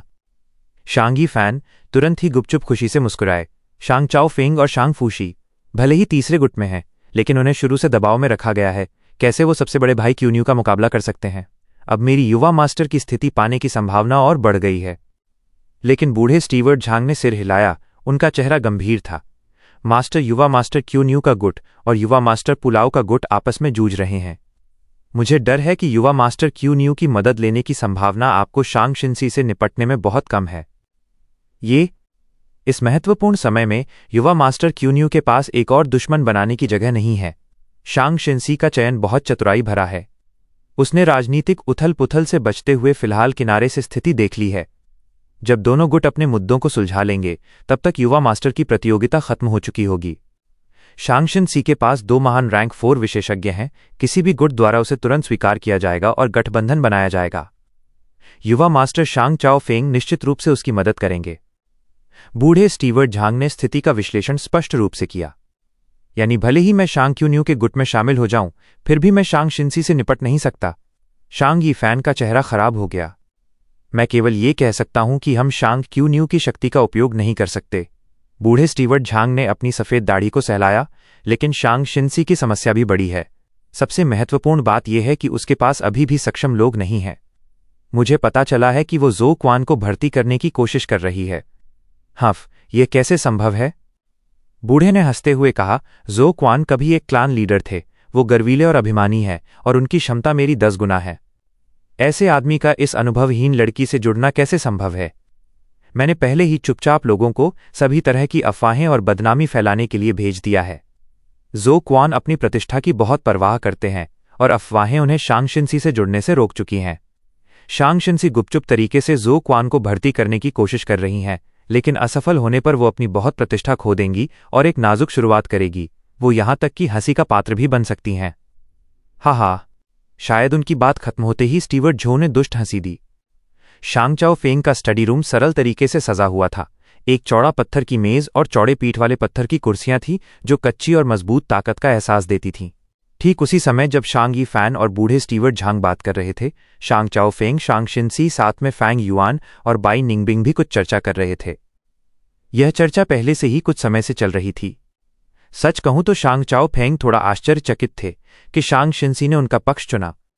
उन्होंने सोचा था कि शांग शिन्सी शांग क्यून्यू या शांग पुलाव के साथ जाएगी। उनका अपना गुट केवल तीसरे स्थान पर था और वे फिलहाल किनारे से ताकत जमा रहे थे। सामान्य परिस्थितियों में वे बहुत कम दिखते थे और समस्याओं या विरोधों में पीछे हटते थे। उन्होंने कभी नहीं सोचा था कि वे शांग शिन्सी की रुचि प्राप्त कर सकते हैं। शांग शिन्सी की कल्टिवेशन केवल रैंक 1 पर थी, जबकि उनकी एप्टीट्यूड कमजोर थी और उनके पास शांगक्लान सिटी में लगभग कोई आधार नहीं था। लेकिन उनके पास थे फैंग युआन और बाई निंगबिंग। ये 2 महान रैंक 4 शक्तियां थीं। यहां तक कि जब शांग यानफेई युवा मास्टर थे, उनके पास ऐसे विशेषज्ञ नहीं थे। उनके पास 2 ऐसे विशेषज्ञ होने की वजह से कोई भी युवा मास्टर ईर्ष्या महसूस नहीं करता। शांग चाओ फेंग ने भी स्वाभाविक रूप से शांग शिन्सी की किस्मत पर अंदर ही अंदर सुस्मित होकर सोचा। अब अगर वो शांग शिन्सी को स्वीकार करते हैं तो वो अप्रत्यक्ष रूप से फैंग और बाई की मदद प्राप्त कर सकते हैं। ये एक प्रलोभन था जिसे शांग चाओ फेंग अस्वीकार नहीं कर सकते थे। स्टडी रूम में माहौल सौहार्दपूर्ण था। कुछ समय पहले हुई बातचीत में शांग चाओ फेंग ने पहले ही ईमानदारी से शांग शिन्सी को ये जताया कि वो युवा मास्टर प्रतियोगिता में उनका पूरे दिल से समर्थन करेंगे। सिस्टर शिन्सी, तुमने ग्यू वर्म्स बेचकर पहले ही 300,000 प्राइमीवल स्टोन्स कमा लिए हैं। हम कह सकते हैं कि तुम फिलहाल शीर्ष पर हो, लेकिन केवल 300,000 ही काफी नहीं है। अब तुम अगला कदम क्या लेने की योजना बना रही हो? शांग चाओ फेंग ने फिर जोड़ा, बस कहो और मैं अपनी पूरी क्षमता से तुम्हारी मदद करूंगा। शांग शिन्सी ने फैंग युआन की ओर देखा। फैंग युआन हल्का सिर हिलाया। फिर उसने ईमानदारी से कहा, मैं बड़े भाई चाओ फेंग से नहीं छुपाऊंगी। मैं इन्फॉर्मेशन गैदरिंग बिजनेस करने का सोच रही हूं। Information gathering business? शांग चाओ फेंग ने अपनी भौहें उठाईं। हाँ, शांग शिन्सियाई ने अपनी योजना को विस्तार से समझाना शुरू किया। कौन जानता था कि शांग चाओ फेंग का चेहरा सुनते ही बदल जाएगा और वो सिर हिलाते हुए बोले, तुम बैटल स्टेज से जुड़ा इन्फॉर्मेशन गैदरिंग बिजनेस करना चाहती हो? ये ठीक नहीं है, ठीक नहीं है। उन्होंने ठीक नहीं है 2 बार कहा, जिससे उनका असहमति स्पष्ट हो गई। अरे, इसमें क्या गलत हो सकता है? कृपया मुझे सिखाइए बिग ब्रदर चाओ फेंग, शांग शिन्सियाई ने ईमानदारी भरे स्वर में कहा। शिन्सियाई, मैं तुम्हें सलाह देता हूं कि इस योजना को बदल दो। तुम अभी न्यू कमर हो और इसलिए ये समझ में ना आना स्वाभाविक है। तुम्हें बैटल स्टेज में रैंडमली कदम नहीं रखना चाहिए। शांग चाओ फेंग ने एक आह भरी और आगे कहा, शांग क्लैन सिटी का बैटल स्टेज अन्य क्लैन्स के बैटल स्टेज से अलग है। यहां डेमोनिक गू मास्टर्स हमारे शांग क्लैन के एक्सटर्नल एल्डर्स बन सकते हैं। ये हमारी शांग क्लैन की एक्सक्लूसिव पॉलिसी है और हमने इससे कई प्रतिभाओं को हासिल किया है। वर्तमान में शांग क्लैन में 5 ग्रेट एल्डर्स हैं, जिनमें से 3 एक्सटर्नल एल्डर्स हैं। हालांकि इस पॉलिसी में बोथ एडवांटेज और डिसएडवांटेज है। जितना बड़ा लाभ होगा, मैल प्रैक्टिस की संभावना भी उतनी ही ज्यादा है। एक्सटर्नल एल्डर्स शांग क्लैन के हायर अप्स होते हैं और अगर कुछ परेशानी इस माध्यम से आती है तो ये शांग क्लैन के लिए बड़ा डिजास्टर होगा। डेमोनिक गू मास्टर्स आखिरकार डेमोनिक गू मास्टर्स ही हैं और भले ही वे बदल जाएं और राइचस बन जाएं, उनकी लॉयल्टी पर सवाल उठ सकता है। साथ ही डिमोनिक ग्यू मास्टर्स के अलावा कुछ राइचस पाथ क्लैन्स भी हैं जिनके मोटिव्स अनफैथमेबल हैं। इसलिए शांग क्लैन का बैटल स्टेज हमेशा से ही हायर अप्स द्वारा सबसे ज़्यादा महत्वपूर्ण माना गया है। एक बार एक यंग मास्टर ने अचानक इंस्पिरेशन पाई और बैटल स्टेज के मैचेस के लिए बेटिंग हाउस खोलने का सोचा। परिणाम ये हुआ कि उसने केवल 2 दिन में 5 लाख प्राइमीवल स्टोन्स कमाए। लेकिन तीसरे दिन बेटिंग हाउस बंद कर दिया गया और यंग मास्टर को डिमोट कर दिया गया और एग्जाइल कर दिया गया। ये सबसे अच्छा चेतावनी है कि बैटल स्टेज को रैंडमली टच नहीं करना चाहिए। शांग चाओ फेंग ने एक कहानी बताई जो केवल इनसाइडर्स को ही पता थी। यह इन्फॉर्मेशन फांग युआन, बाय निंग बिंग और शांग सिन सियाई को नहीं पता थी। फांग युआन के पास शायद उनके प्रीवियस लाइफ की मेमोरीज हों, लेकिन यह नॉर्मल था कि उन्हें शांग क्लैन के इंटरनल अफेयर्स की इस छोटी हिस्टोरिकल इंसिडेंट के बारे में पता न हो, खासकर जब यह बहुत जल्दी बंद कर दी गई थी। बैटल स्टेज एक फॉरबिडन जोन था। उस यंग मास्टर ने इसे टच किया और अपने यंग मास्टर का पोजीशन खो दिया और उसे क्लैन से एग्जाइल कर दिया गया। वर्तमान में शांग सिन सियाई अभी यंग मास्टर नहीं थी, लेकिन उसका बैटल स्टेज के लिए प्लान था। इससे शांग चाओ फेंग को एहसास हुआ कि इग्नोरेंस सच में ब्लिसफुल है। सिन सियाई, तुम्हारी योजना एक नया अप्रोच है और तुमने इसे प्रॉपर्ली सोचा है। अगर ये किया गया तो तुम हर दिन बहुत बड़ा प्रॉफिट कमाओगी। हालांकि संभावना बहुत कम है, अपने भविष्य को मजाक मत समझो। मैं गू बैटल जोन के लिए जिम्मेदार हूं और तुम्हारा 13th ब्रदर ऑक्शन साइट्स के लिए जिम्मेदार है। तुम हमारे साथ मिलकर काम कर सकती हो और शांग यी फैन के सामने जा सकती हो। शांग चाओ फेंग ने धीरे से परसुएजन किया। शांग सिन सियाई चुप रही। बाई निंग बिंग ने अपनी भौहें चढ़ा ली। फैंग युआन के होठों के कोने में मुस्कान आई और वो बोलने ही वाले थे, लेकिन शांग सिन सियाई की ओर एक नज़र डालते ही उसने वो शब्द निगल लिए। कुछ पल के लिए स्टडी रूम में माहौल भारी हो गया। काफी इंटेंस सोच विचार के बाद शांग सिन सियाई ने अचानक मुस्कुराते हुए कहा, बिग ब्रदर चाओ फेंग, मेरे पास बैटल स्टेज के बारे में एक अलग व्यू पॉइंट है। यह वास्तव में करना वर्थ है। हूं। शांग चाओ फेंग ने भौहें तानते हुए शांग सिन सियाई की ओर देखा। शांग चाओ फेंग की नजरों के दबाव में शांग सिन सियाई ने मुस्कुराते हुए कॉन्फिडेंट दिखाया। उसने आगे कहा, पहले जो यंग मास्टर फेल्ड हुआ था उसने बेटिंग हाउस खोला और अपने डूम की ओर बढ़ा। उसका पनिशमेंट केवल क्लैन से एक्सपल्शन था। यह हमारे शांग क्लैन के हिसाब से मर्सीफुल माना जा सकता है। क्यों? स्टडी में केवल शांग सिन सियाई की जेंटल आवाज सुनाई दे रही थी। जैसा कि बिग ब्रदर चाओ फेंग ने कहा, हमारे शांग क्लैन का बैटल स्टेज सबसे महत्वपूर्ण है और हायर अप्स द्वारा बेहद गार्डेड है। बेटिंग हाउस खोलकर ह्यूज मनी कमाना रिजल्ट मैनिपुलेशन ला सकता है। यह शांग क्लैन की एक्सटर्नल एल्डर पॉलिसी को बहुत नुकसान पहुंचाएगा। इसलिए बेटिंग हाउस से इनॉर्मस प्रॉफिट कमाना देखने में अच्छा लगता है, लेकिन बैटल स्टेज के लिए यह बहुत बड़ा वर्मिन है। शांग क्लैन के बेनिफिट्स को अपनी सेल्फिशनेस के लिए सैक्रिफाइस करना, ऐसे एक्शंस को एलिमिनेट करना जरूरी है ताकि बैटल स्टेज मैच्योर हो सके। शांग चाओ फेंग लगातार सिर हिला रहे थे। शांग सिन सियाई के शब्द इंसाइसिव थे और उनमें विश्वास जगाने वाला ऑरा था। लेकिन जो इन्फॉर्मेशन बिजनेस में करना चाहती हूं उसका नेचर बेटिंग हाउस से कंप्लीटली डिफरेंट है। मैं जानती हूं कि शांग क्लैन का biggest information organisation Feng Yu Manor हमेशा बैटल स्टेज के डिमोनिक गू मास्टर्स की सीक्रेट इन्वेस्टिगेशन करता है। ये इन्वेस्टिगेशन प्रॉपर होना चाहिए, ये जानने के लिए कि डिमोनिक जू मास्टर्स में कोई ईविल इंटेंशंस हैं या नहीं। हालांकि ये इन्वेस्टिगेशन सीक्रेट में होती हैं और ओपनली नहीं। क्यों? हे, इसका कारण यह है कि अधिकांश डिमोनिक जू मास्टर्स डिस्ट्रस्ट और डाउट से भरे होते हैं। वे हमेशा लाइफ थ्रेटनिंग सिचुएशन में रहते हैं, इसलिए उन्हें थोड़ा भी रिलैक्स नहीं कर सकते। अगर शांग क्लैन ओपनली इन्वेस्टिगेट करेगा तो वे बैडली रिएक्ट करेंगे और हेट्रेड से भर जाएंगे। अगर शांग क्लैन और टैलेंटेड डिमोनिक गू मास्टर्स को अब्सॉर्ब करना चाहता है तो ओपनली इन्वेस्टिगेशन संभव नहीं है। इस स्थिति में मैं इन्फॉर्मेशन गैदरिंग बिजनेस करने जा रही हूं। मैं हर गू मास्टर की जनरल स्ट्रेंथ, गू वर्म्स और बैटल अचीवमेंट्स इन्वेस्टिगेट करूंगी और ये इन्फॉर्मेशन सेल करूंगी। साथ ही एक्सपर्ट्स और अथॉरिटी से फोरकास्ट करवाकर इंपॉर्टेंट मैचेस के रिजल्ट्स और रैंकिंग बनवाऊंगी। यह जू मास्टर्स के लिए बहुत महत्वपूर्ण होगा। कई जू मास्टर्स एक्सटर्नल एल्डर बनने की उम्मीद रखते हैं और अपनी फेम बढ़ाना चाहते हैं और रैंकिंग्स में नाम देखना चाहते हैं। ये इन्फॉर्मेशन सीक्रेट मैटर्स को टच नहीं करेगी और केवल स्ट्रेंथ का समरी और कंपैरिजन होगी। बैटल स्टेज के डिमोनिक ग्यू मास्टर्स के लिए यह मददगार होगा। साथ ही ये शांग क्लैन को बैटल स्टेज पर अधिक ग्रास्प दिलाने में मदद करेगा। मुझे लगता है कि मेरे लॉर्ड फादर को यह जरूर पसंद आएगा। वो ऐसी चीजों को सप्रेस क्यों करेंगे? शांग सिन सियाई ने अपना एक्सप्लेनेशन खत्म किया और मुस्कुराते हुए शांग चाओ फेंग की ओर देखा। उस समय उसकी आंखों में विजडम और कॉन्फिडेंस की चमक थी और उसकी एलिगेंस लिमिटलेस दिख रही थी। बाई निंग बिंग की भौहें भी अब शांत हो गईं। ये तो सही है, फांग युआन इनवर्डली मुस्कुराए।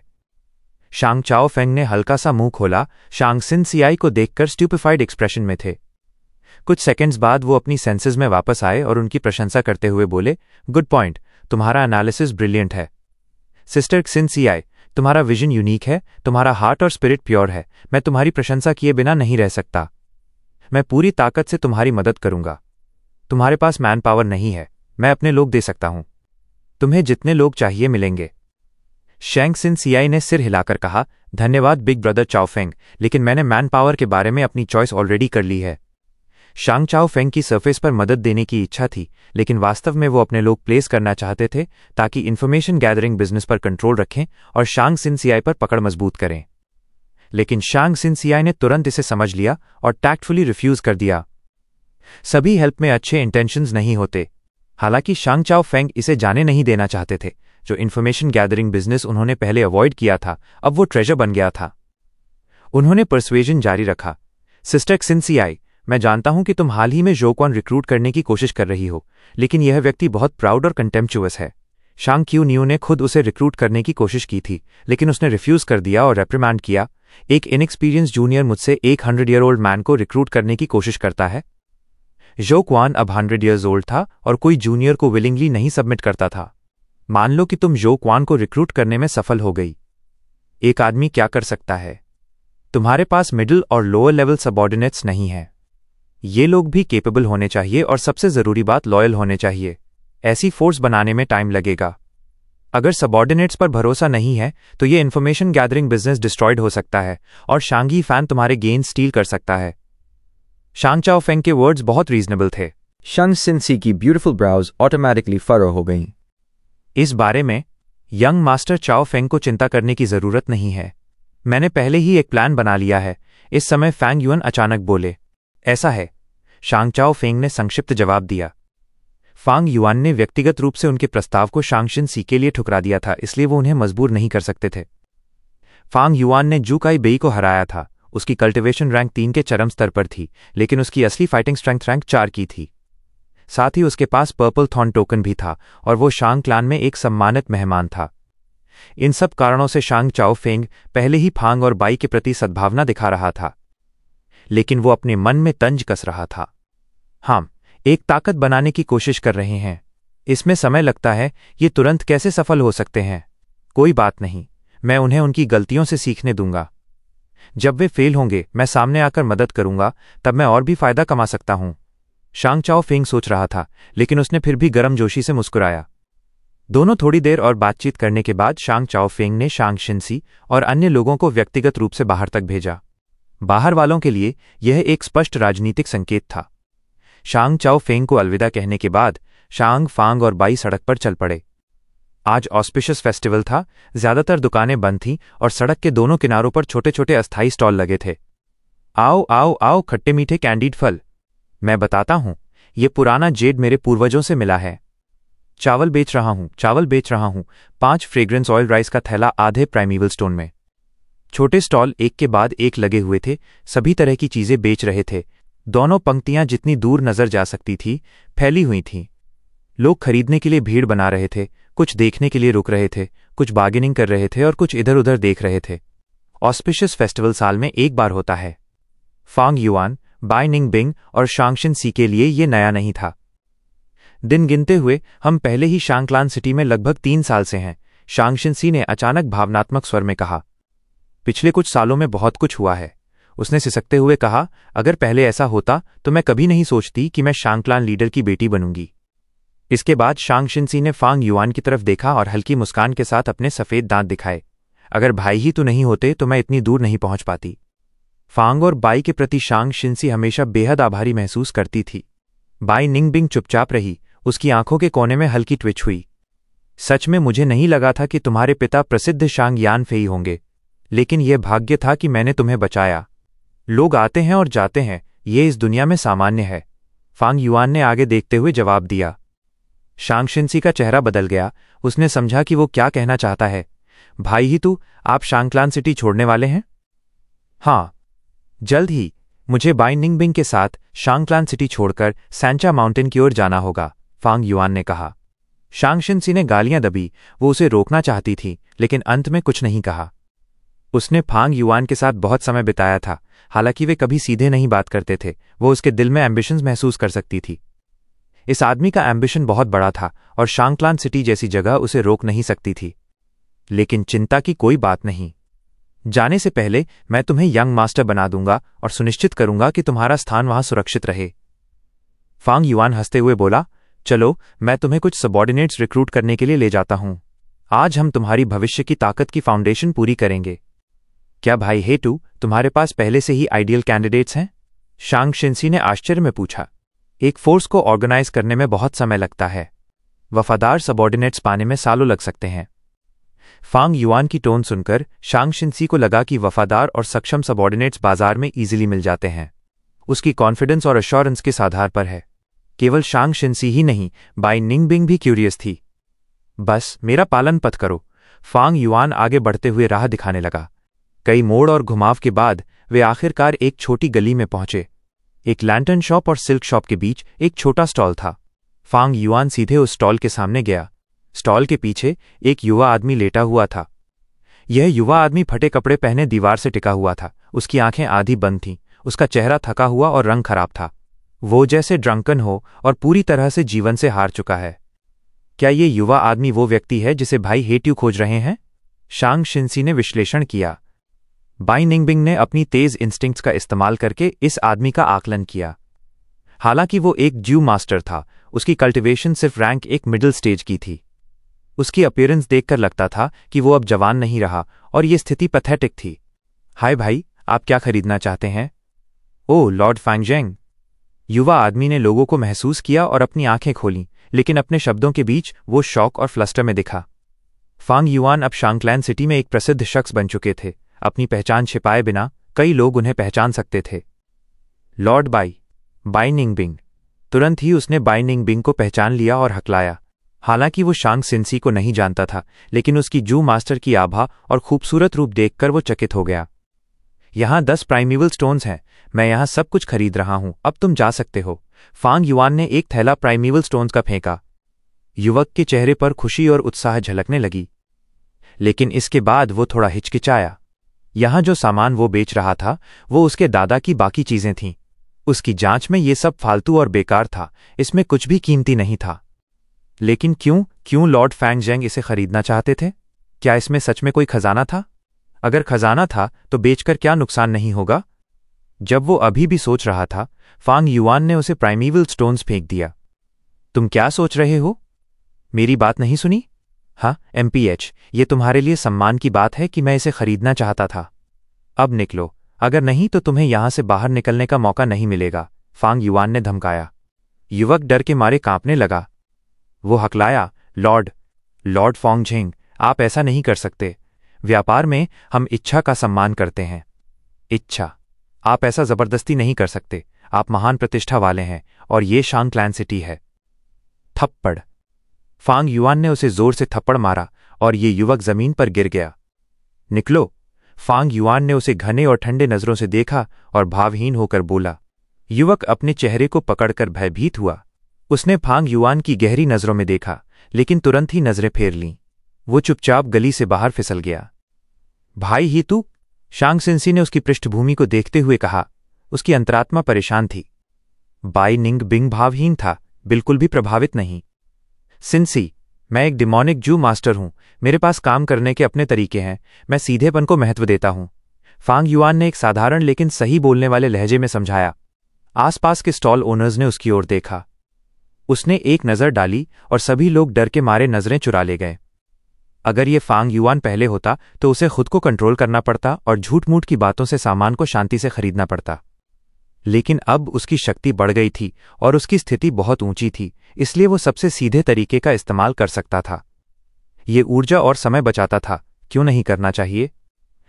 IGHTEOUS पाथ के लोग अपनी प्रतिष्ठा को पसंद करते थे और दया दिखाने में गर्व महसूस करते थे, अक्सर कमजोरों के लिए अच्छा करते हुए। लेकिन फांग युआन राइचस नहीं था, वो डिमोनिक पाथ से था। प्राचीन समय से बड़ा मछली छोटे मछली को खाता है, छोटी मछली झींगे को खाती है। ये जंगल का नियम था, survival of the fittest. Demonic cultivators खून खराबा करने में माहिर थे, पूरे शरीर को निगल जाते थे। राइचस कल्टिवेटर्स हालांकि जब खाते थे तो क्रोकोडिल के आंसू बहाते थे, कहते हुए कि उनके पास कोई विकल्प नहीं था।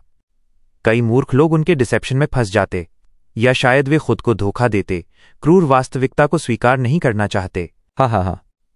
सच्चाई ये है, खाना तो खाना ही है। यूजर्पर यूजर्प्ड को खाता है, इन्वेडर इन्वेडेड को खाता है, स्ट्रांग वीक को खाता है, सप्रेसर सप्रेस्ड को खाता है, ऊंचा नीचा को खाता है। सभी जीव खाते हैं, नहीं तो जीवित रह सकते हैं, बस उनके खाने के तरीके अलग हैं। फांग युआन ने उस स्टॉल ओनर को भगा दिया और झुककर स्टॉल में से एक टोकन उठाया। ये टोकन काले स्टील का था, बदसूरत और गंदा, और इसका आधा हिस्सा ही बचा था। उस पर शब्द खुदे थे, लेकिन इतने समय बाद और आधा हिस्सा खो जाने के कारण शब्द पहचान में नहीं आ रहा था। लेकिन फांग युआन जानता था कि ये शब्द फैन था। 300 साल पहले एक डिमोनिक जू मास्टर गंभीर रूप से घायल हुआ और पानी में गिर गया। अंततः एक युवा लड़की ने उसे नदी में बचाया। वो लड़की बहुत दयालु थी। डिमोनिक जू मास्टर को बचाने के बाद उसने उसे आश्रय दिया और रोजाना खाना दिया। जब डिमोनिक जू मास्टर ठीक हुआ, उसने उसकी दयालुता के लिए काला स्टील का टोकन बनाया और फैन शब्द खुदा। उसने टोकन को 2 हिस्सों में बांटा, आधा लड़की को दिया और आधा अपने पास रखा। डिमोनिक गू मास्टर के जाने से पहले उसने लड़की को निर्देश दिया, भविष्य में अगर तुम्हें कोई कठिनाई हो तो डैन ह्यो माउंटेन के गुइकू केव पर आओ और मुझसे मदद मांगो। यहां तक कि मेरी मृत्यु के बाद भी यह वादा टोकन के भविष्य के मालिक के लिए मान्य रहेगा।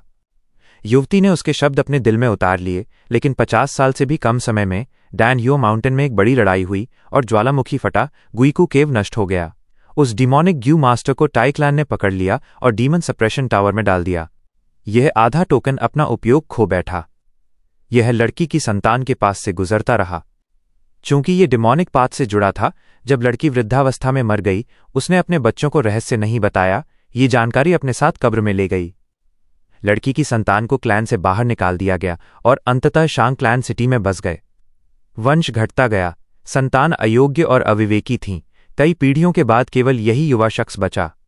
ये युवा शख्स बचपन से ही स्पॉइल्ड था। उसका यंग मास्टर का स्वभाव था और वो जुआ खेलना, शराब पीना और वेश्याओं के पास जाना पसंद करता था। जब उसके माता पिता की मृत्यु हुई तो वह समय समय पर अपने परिवार की संपत्ति बेचकर जीवित रहता था। लेकिन एक बार शुभ बाजार त्योहार के दौरान उसकी जिंदगी बदल गई। 3 भाई जो डिमोनिक ग्यू मास्टर्स थे, यहां खरीदारी करने आए और गलती से हाफ टोकन को स्टॉल में देखा। तीनों तुरंत ही बेहद खुश हो गए और टोकन का दूसरा हिस्सा निकालकर उसी समय पूरा टोकन बना दिया। तो पता चला उस समय का डिमोनिक ज्यू मास्टर भी अपने वंशजों को छोड़ गया था। जब उसे टाइक्लैन ने गिरफ्तार किया, उसने अपने वंशजों से कहा कि इस घटना को याद रखें और भविष्य में अगर मौका मिले तो उस भलाई का बदला चुकाएं। तीनों भाई इसी डिमोनिक ज्यू मास्टर के वंशज थे। टोकन देखकर उन्होंने तुरंत ही इस युवा स्टॉल ओनर से मामले की व्याख्या की और पूछा कि क्या उसे किसी मदद की जरूरत है। वे अपनी पूरी ताकत से उसकी मदद करेंगे।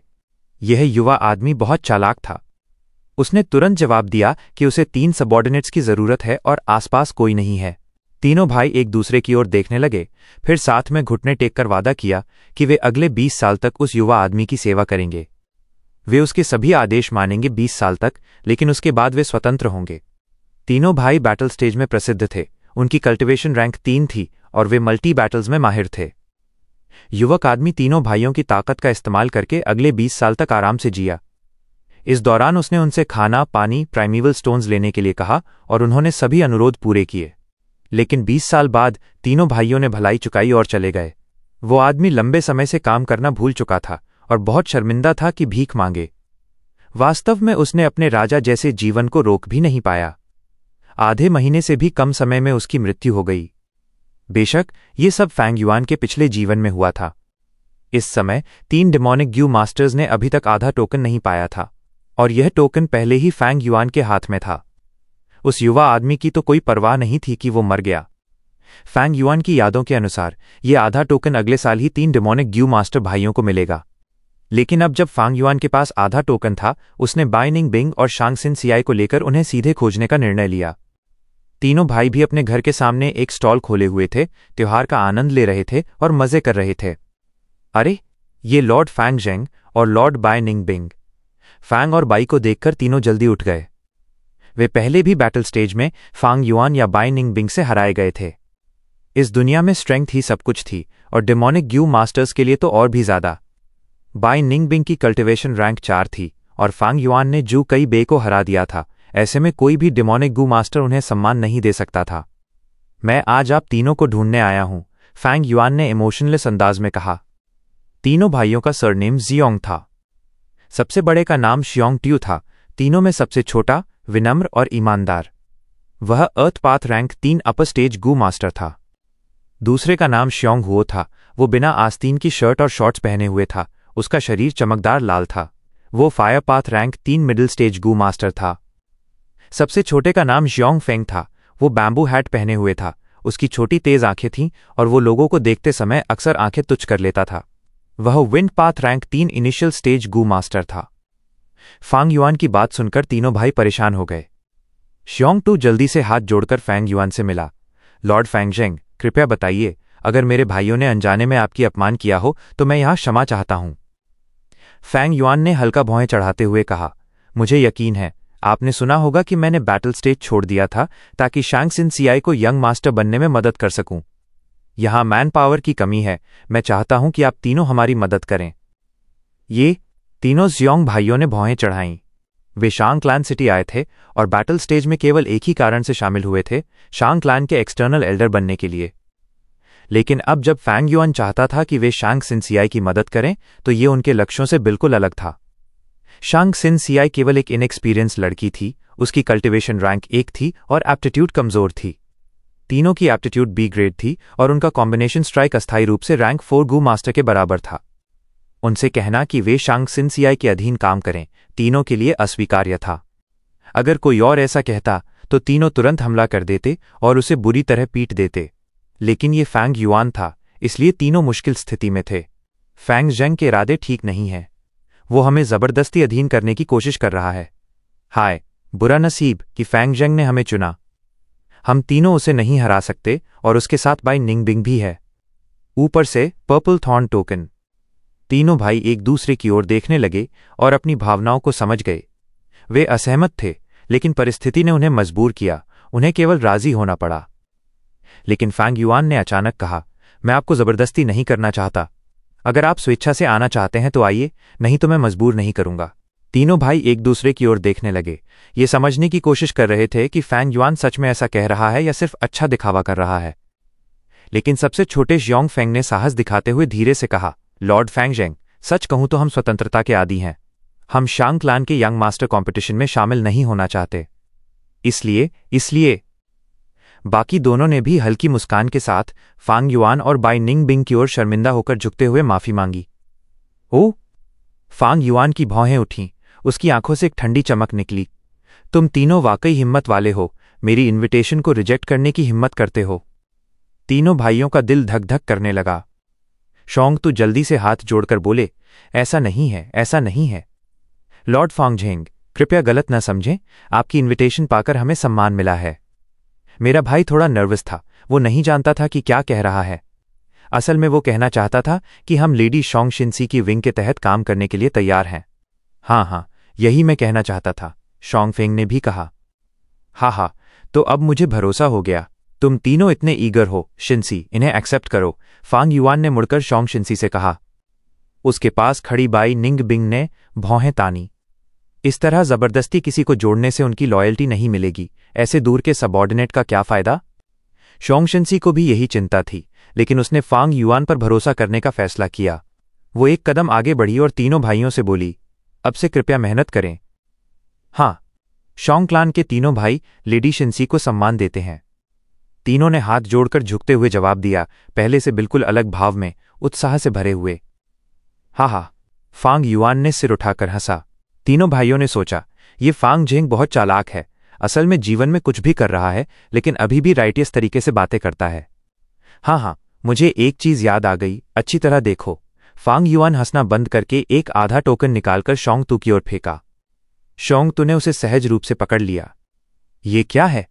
बाकी दो भाई उत्सुकता से देखने लगे, लेकिन तुरंत ही तीनों स्तब्ध हो गए। ये क्या है?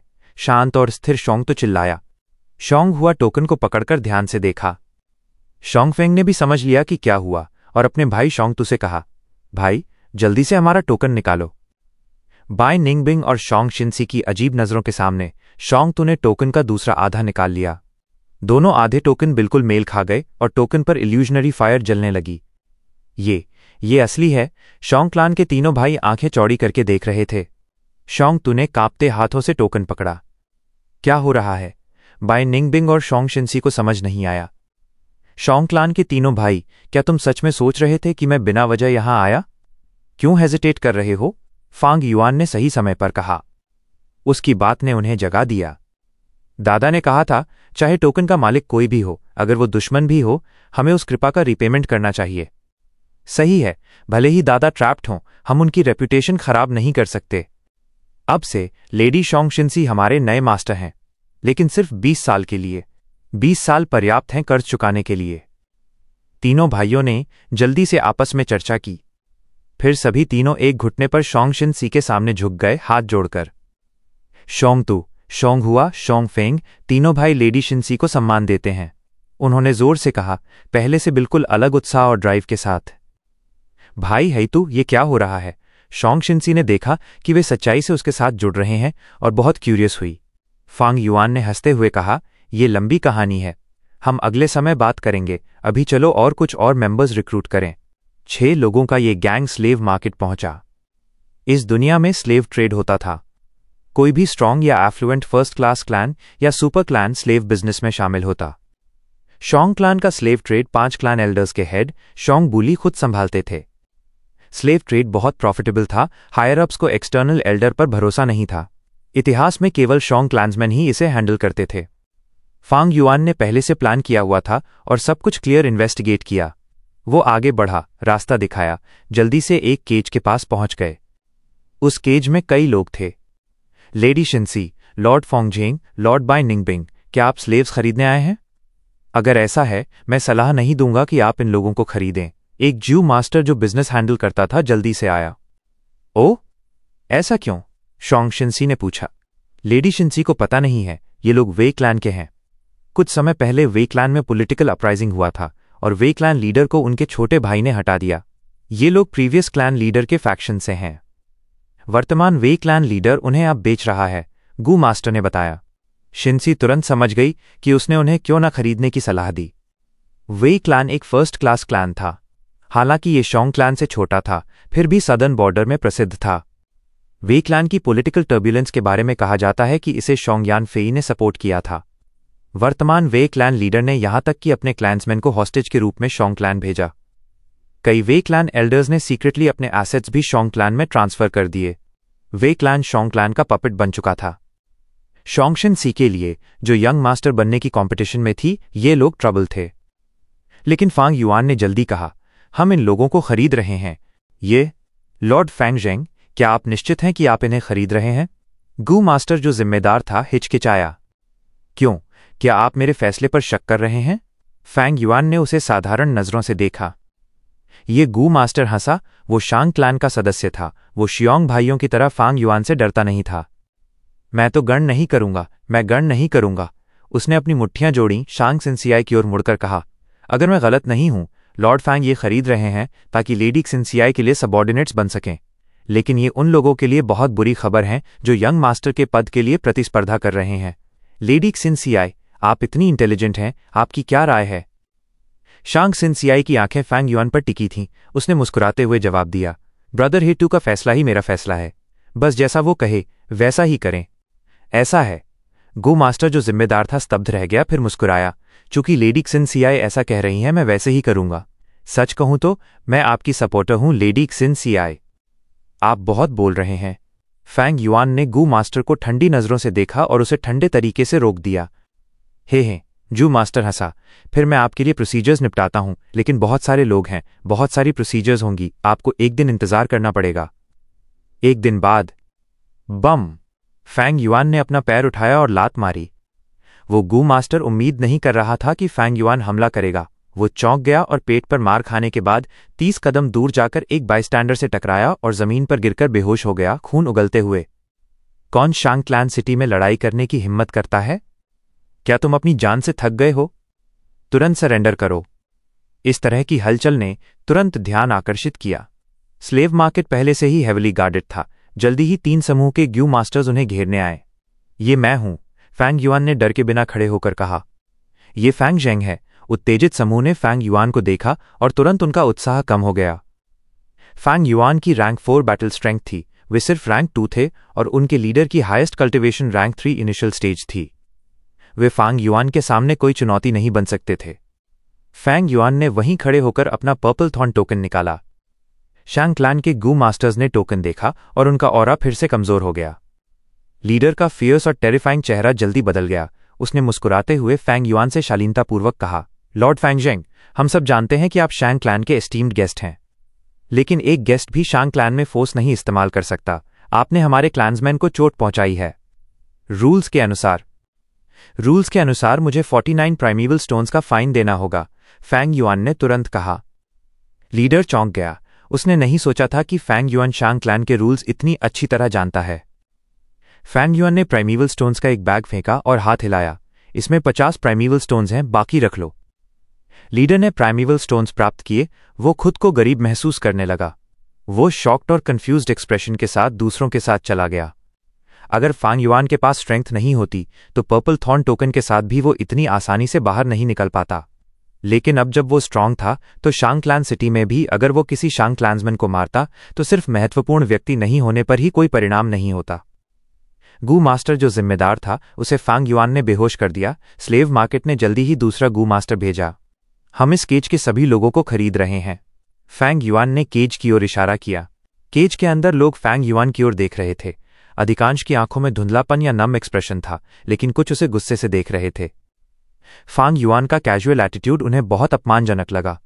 हाँ, नया गू मास्टर पसीना पोंछते हुए फैंग युआन की सेवा में जुट गया। 15 मिनट से भी कम समय में सभी प्रोसीजर्स पूरे हो गए। यह रैंक 3 पॉइजन स्कॉर्पियन गू है, कृपया इसे संभालें लॉर्ड फैंग ज़ेंग। आखिर में गू मास्टर ने फैंग युआन को एक गू वर्म दिया। ये पॉइजन स्कॉर्पियन ग्यू का व्हाइट बॉडी था, बिल्कुल फ्लॉलेस पोर्सलिन की तरह, और साइज 2 फिंगर्स के बराबर था। यह एक रैंक 3 ग्यू था जिसकी केवल एक एबिलिटी थी, डेफिकेटिंग।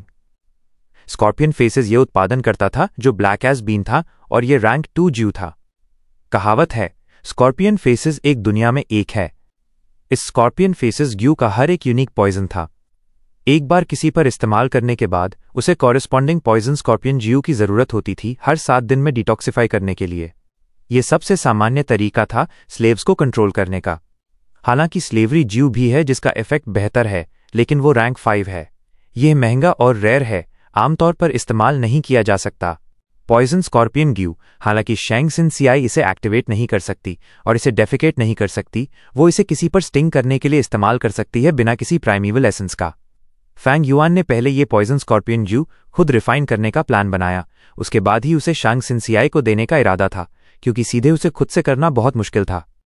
तुमने क्या कहा? किसी ने वो वे क्लैन के स्लेव्स खरीद लिए? मैंने तुम्हें क्या कहा था? मैंने कहा था कि उन पर ध्यान दो, कुछ दिन इंतजार करो ताकि मैं शांगक्यू न्यू के साथ मामला सेटल कर लूं और तब जाकर उन्हें खरीदो।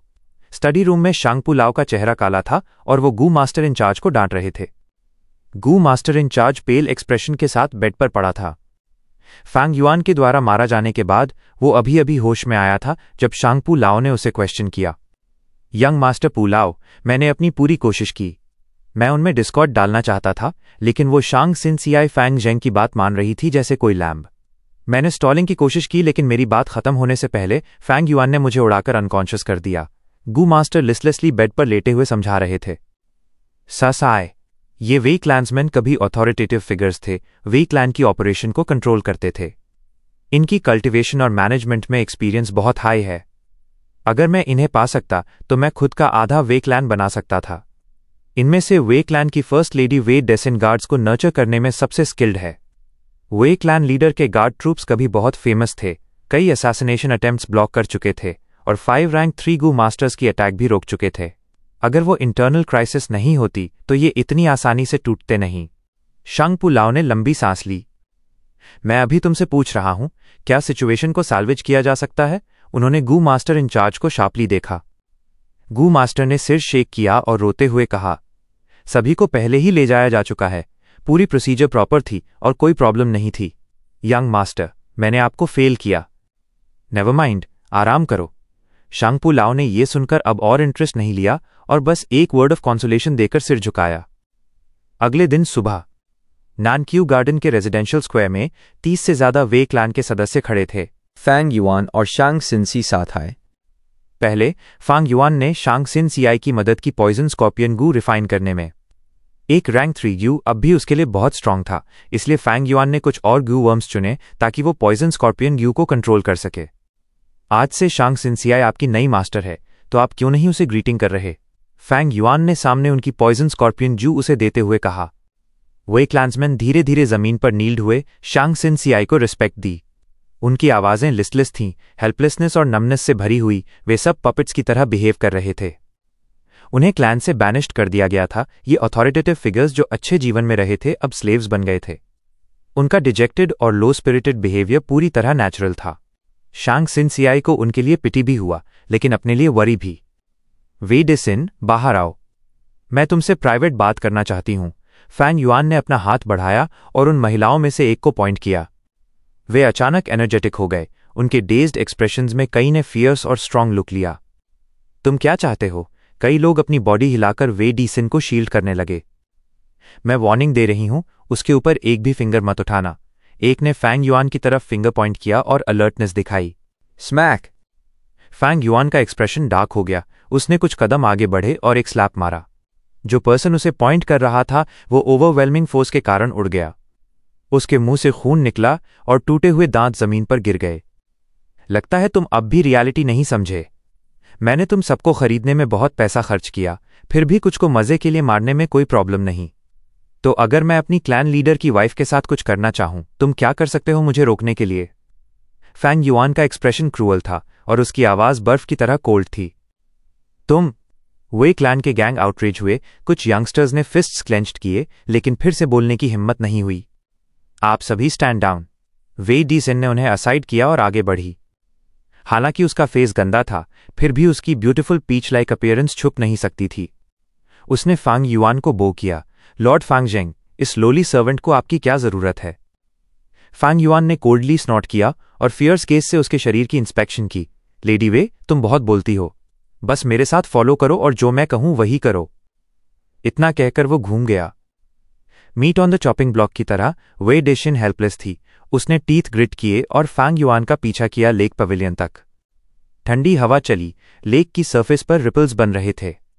काप तैर रहे थे और लोटस लीव्स सरफेस को भर रहे थे। लाल और सफेद फ्लावर बर्ड्स लीव्स में थे। इतनी ब्यूटीफुल सीनरी वे डिसिन को थोड़ी रिलैक्स करने लगी, लेकिन फैंग युआन का अगला सेंटेंस उसे नर्वस कर गया। उसने कहा, लेडी वे, मैं तुम्हें बहुत इंटरेस्टेड हूं। वे डिसिन ने जल्दी से जमीन पर नील्ड किया। ये सर्वेंट लोली है। ये बहुत बड़ा सम्मान है कि मेरी अपीयरेंस लॉर्ड फैंगजेंग का ध्यान आकर्षित कर सका, लेकिन मैं लॉर्ड के ग्रैंड और मैस्कुलिन बॉडी को ऑफर नहीं कर सकती। हा। फैंग युआन ने हार्टली लाफ किया। वे डिसिन, गलती मत समझो। मैं तुम में टैलेंट में इंटरेस्टेड हूं। तुम्हारा बॉडी और अपीयरेंस मेरे लिए सिर्फ स्केलेटन है। अब मैं चाहता हूं कि तुम शांग सिन सीआई के लिए लॉयल फीमेल गार्ड्स नर्चर करो। साथ ही तुम अपनी वे क्लांसमैन को प्रॉपर्ली मोटिवेट करो। उन्हें मेहनत करने और पॉजिटिव एटीट्यूड रखने के लिए कहो। फैंग युआन को यह कहते सुन वे डिसिन ने राहत की सांस ली और प्रॉमिस किया, यस, ये सर्वेंट लॉर्ड के ऑर्डर्स फॉलो करेगी। हे। फैंग युआन ने फिर गहरी लाफ की और डीप मीनिंग के साथ कहा, लेडी वे, मैं जानता हूं कि तुम प्रेग्नेंट हो और मैं तुम्हारे इंटेंशंस भी जानता हूं। तुम अपने हस्बैंड्स ओनली ब्लड लाइन को प्रिजर्व करना चाहती हो और साथ ही अपने छोटे भाई वे शेनजिंग से रिवेंज लेना चाहती हो, सही है ना?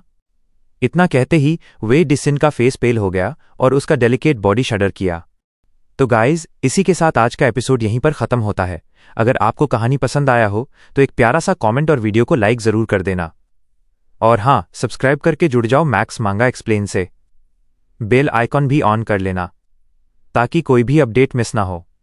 कल फिर मिलेंगे अगले एपिसोड के साथ। तब तक के लिए अपना ख्याल रखना। जय हिंद।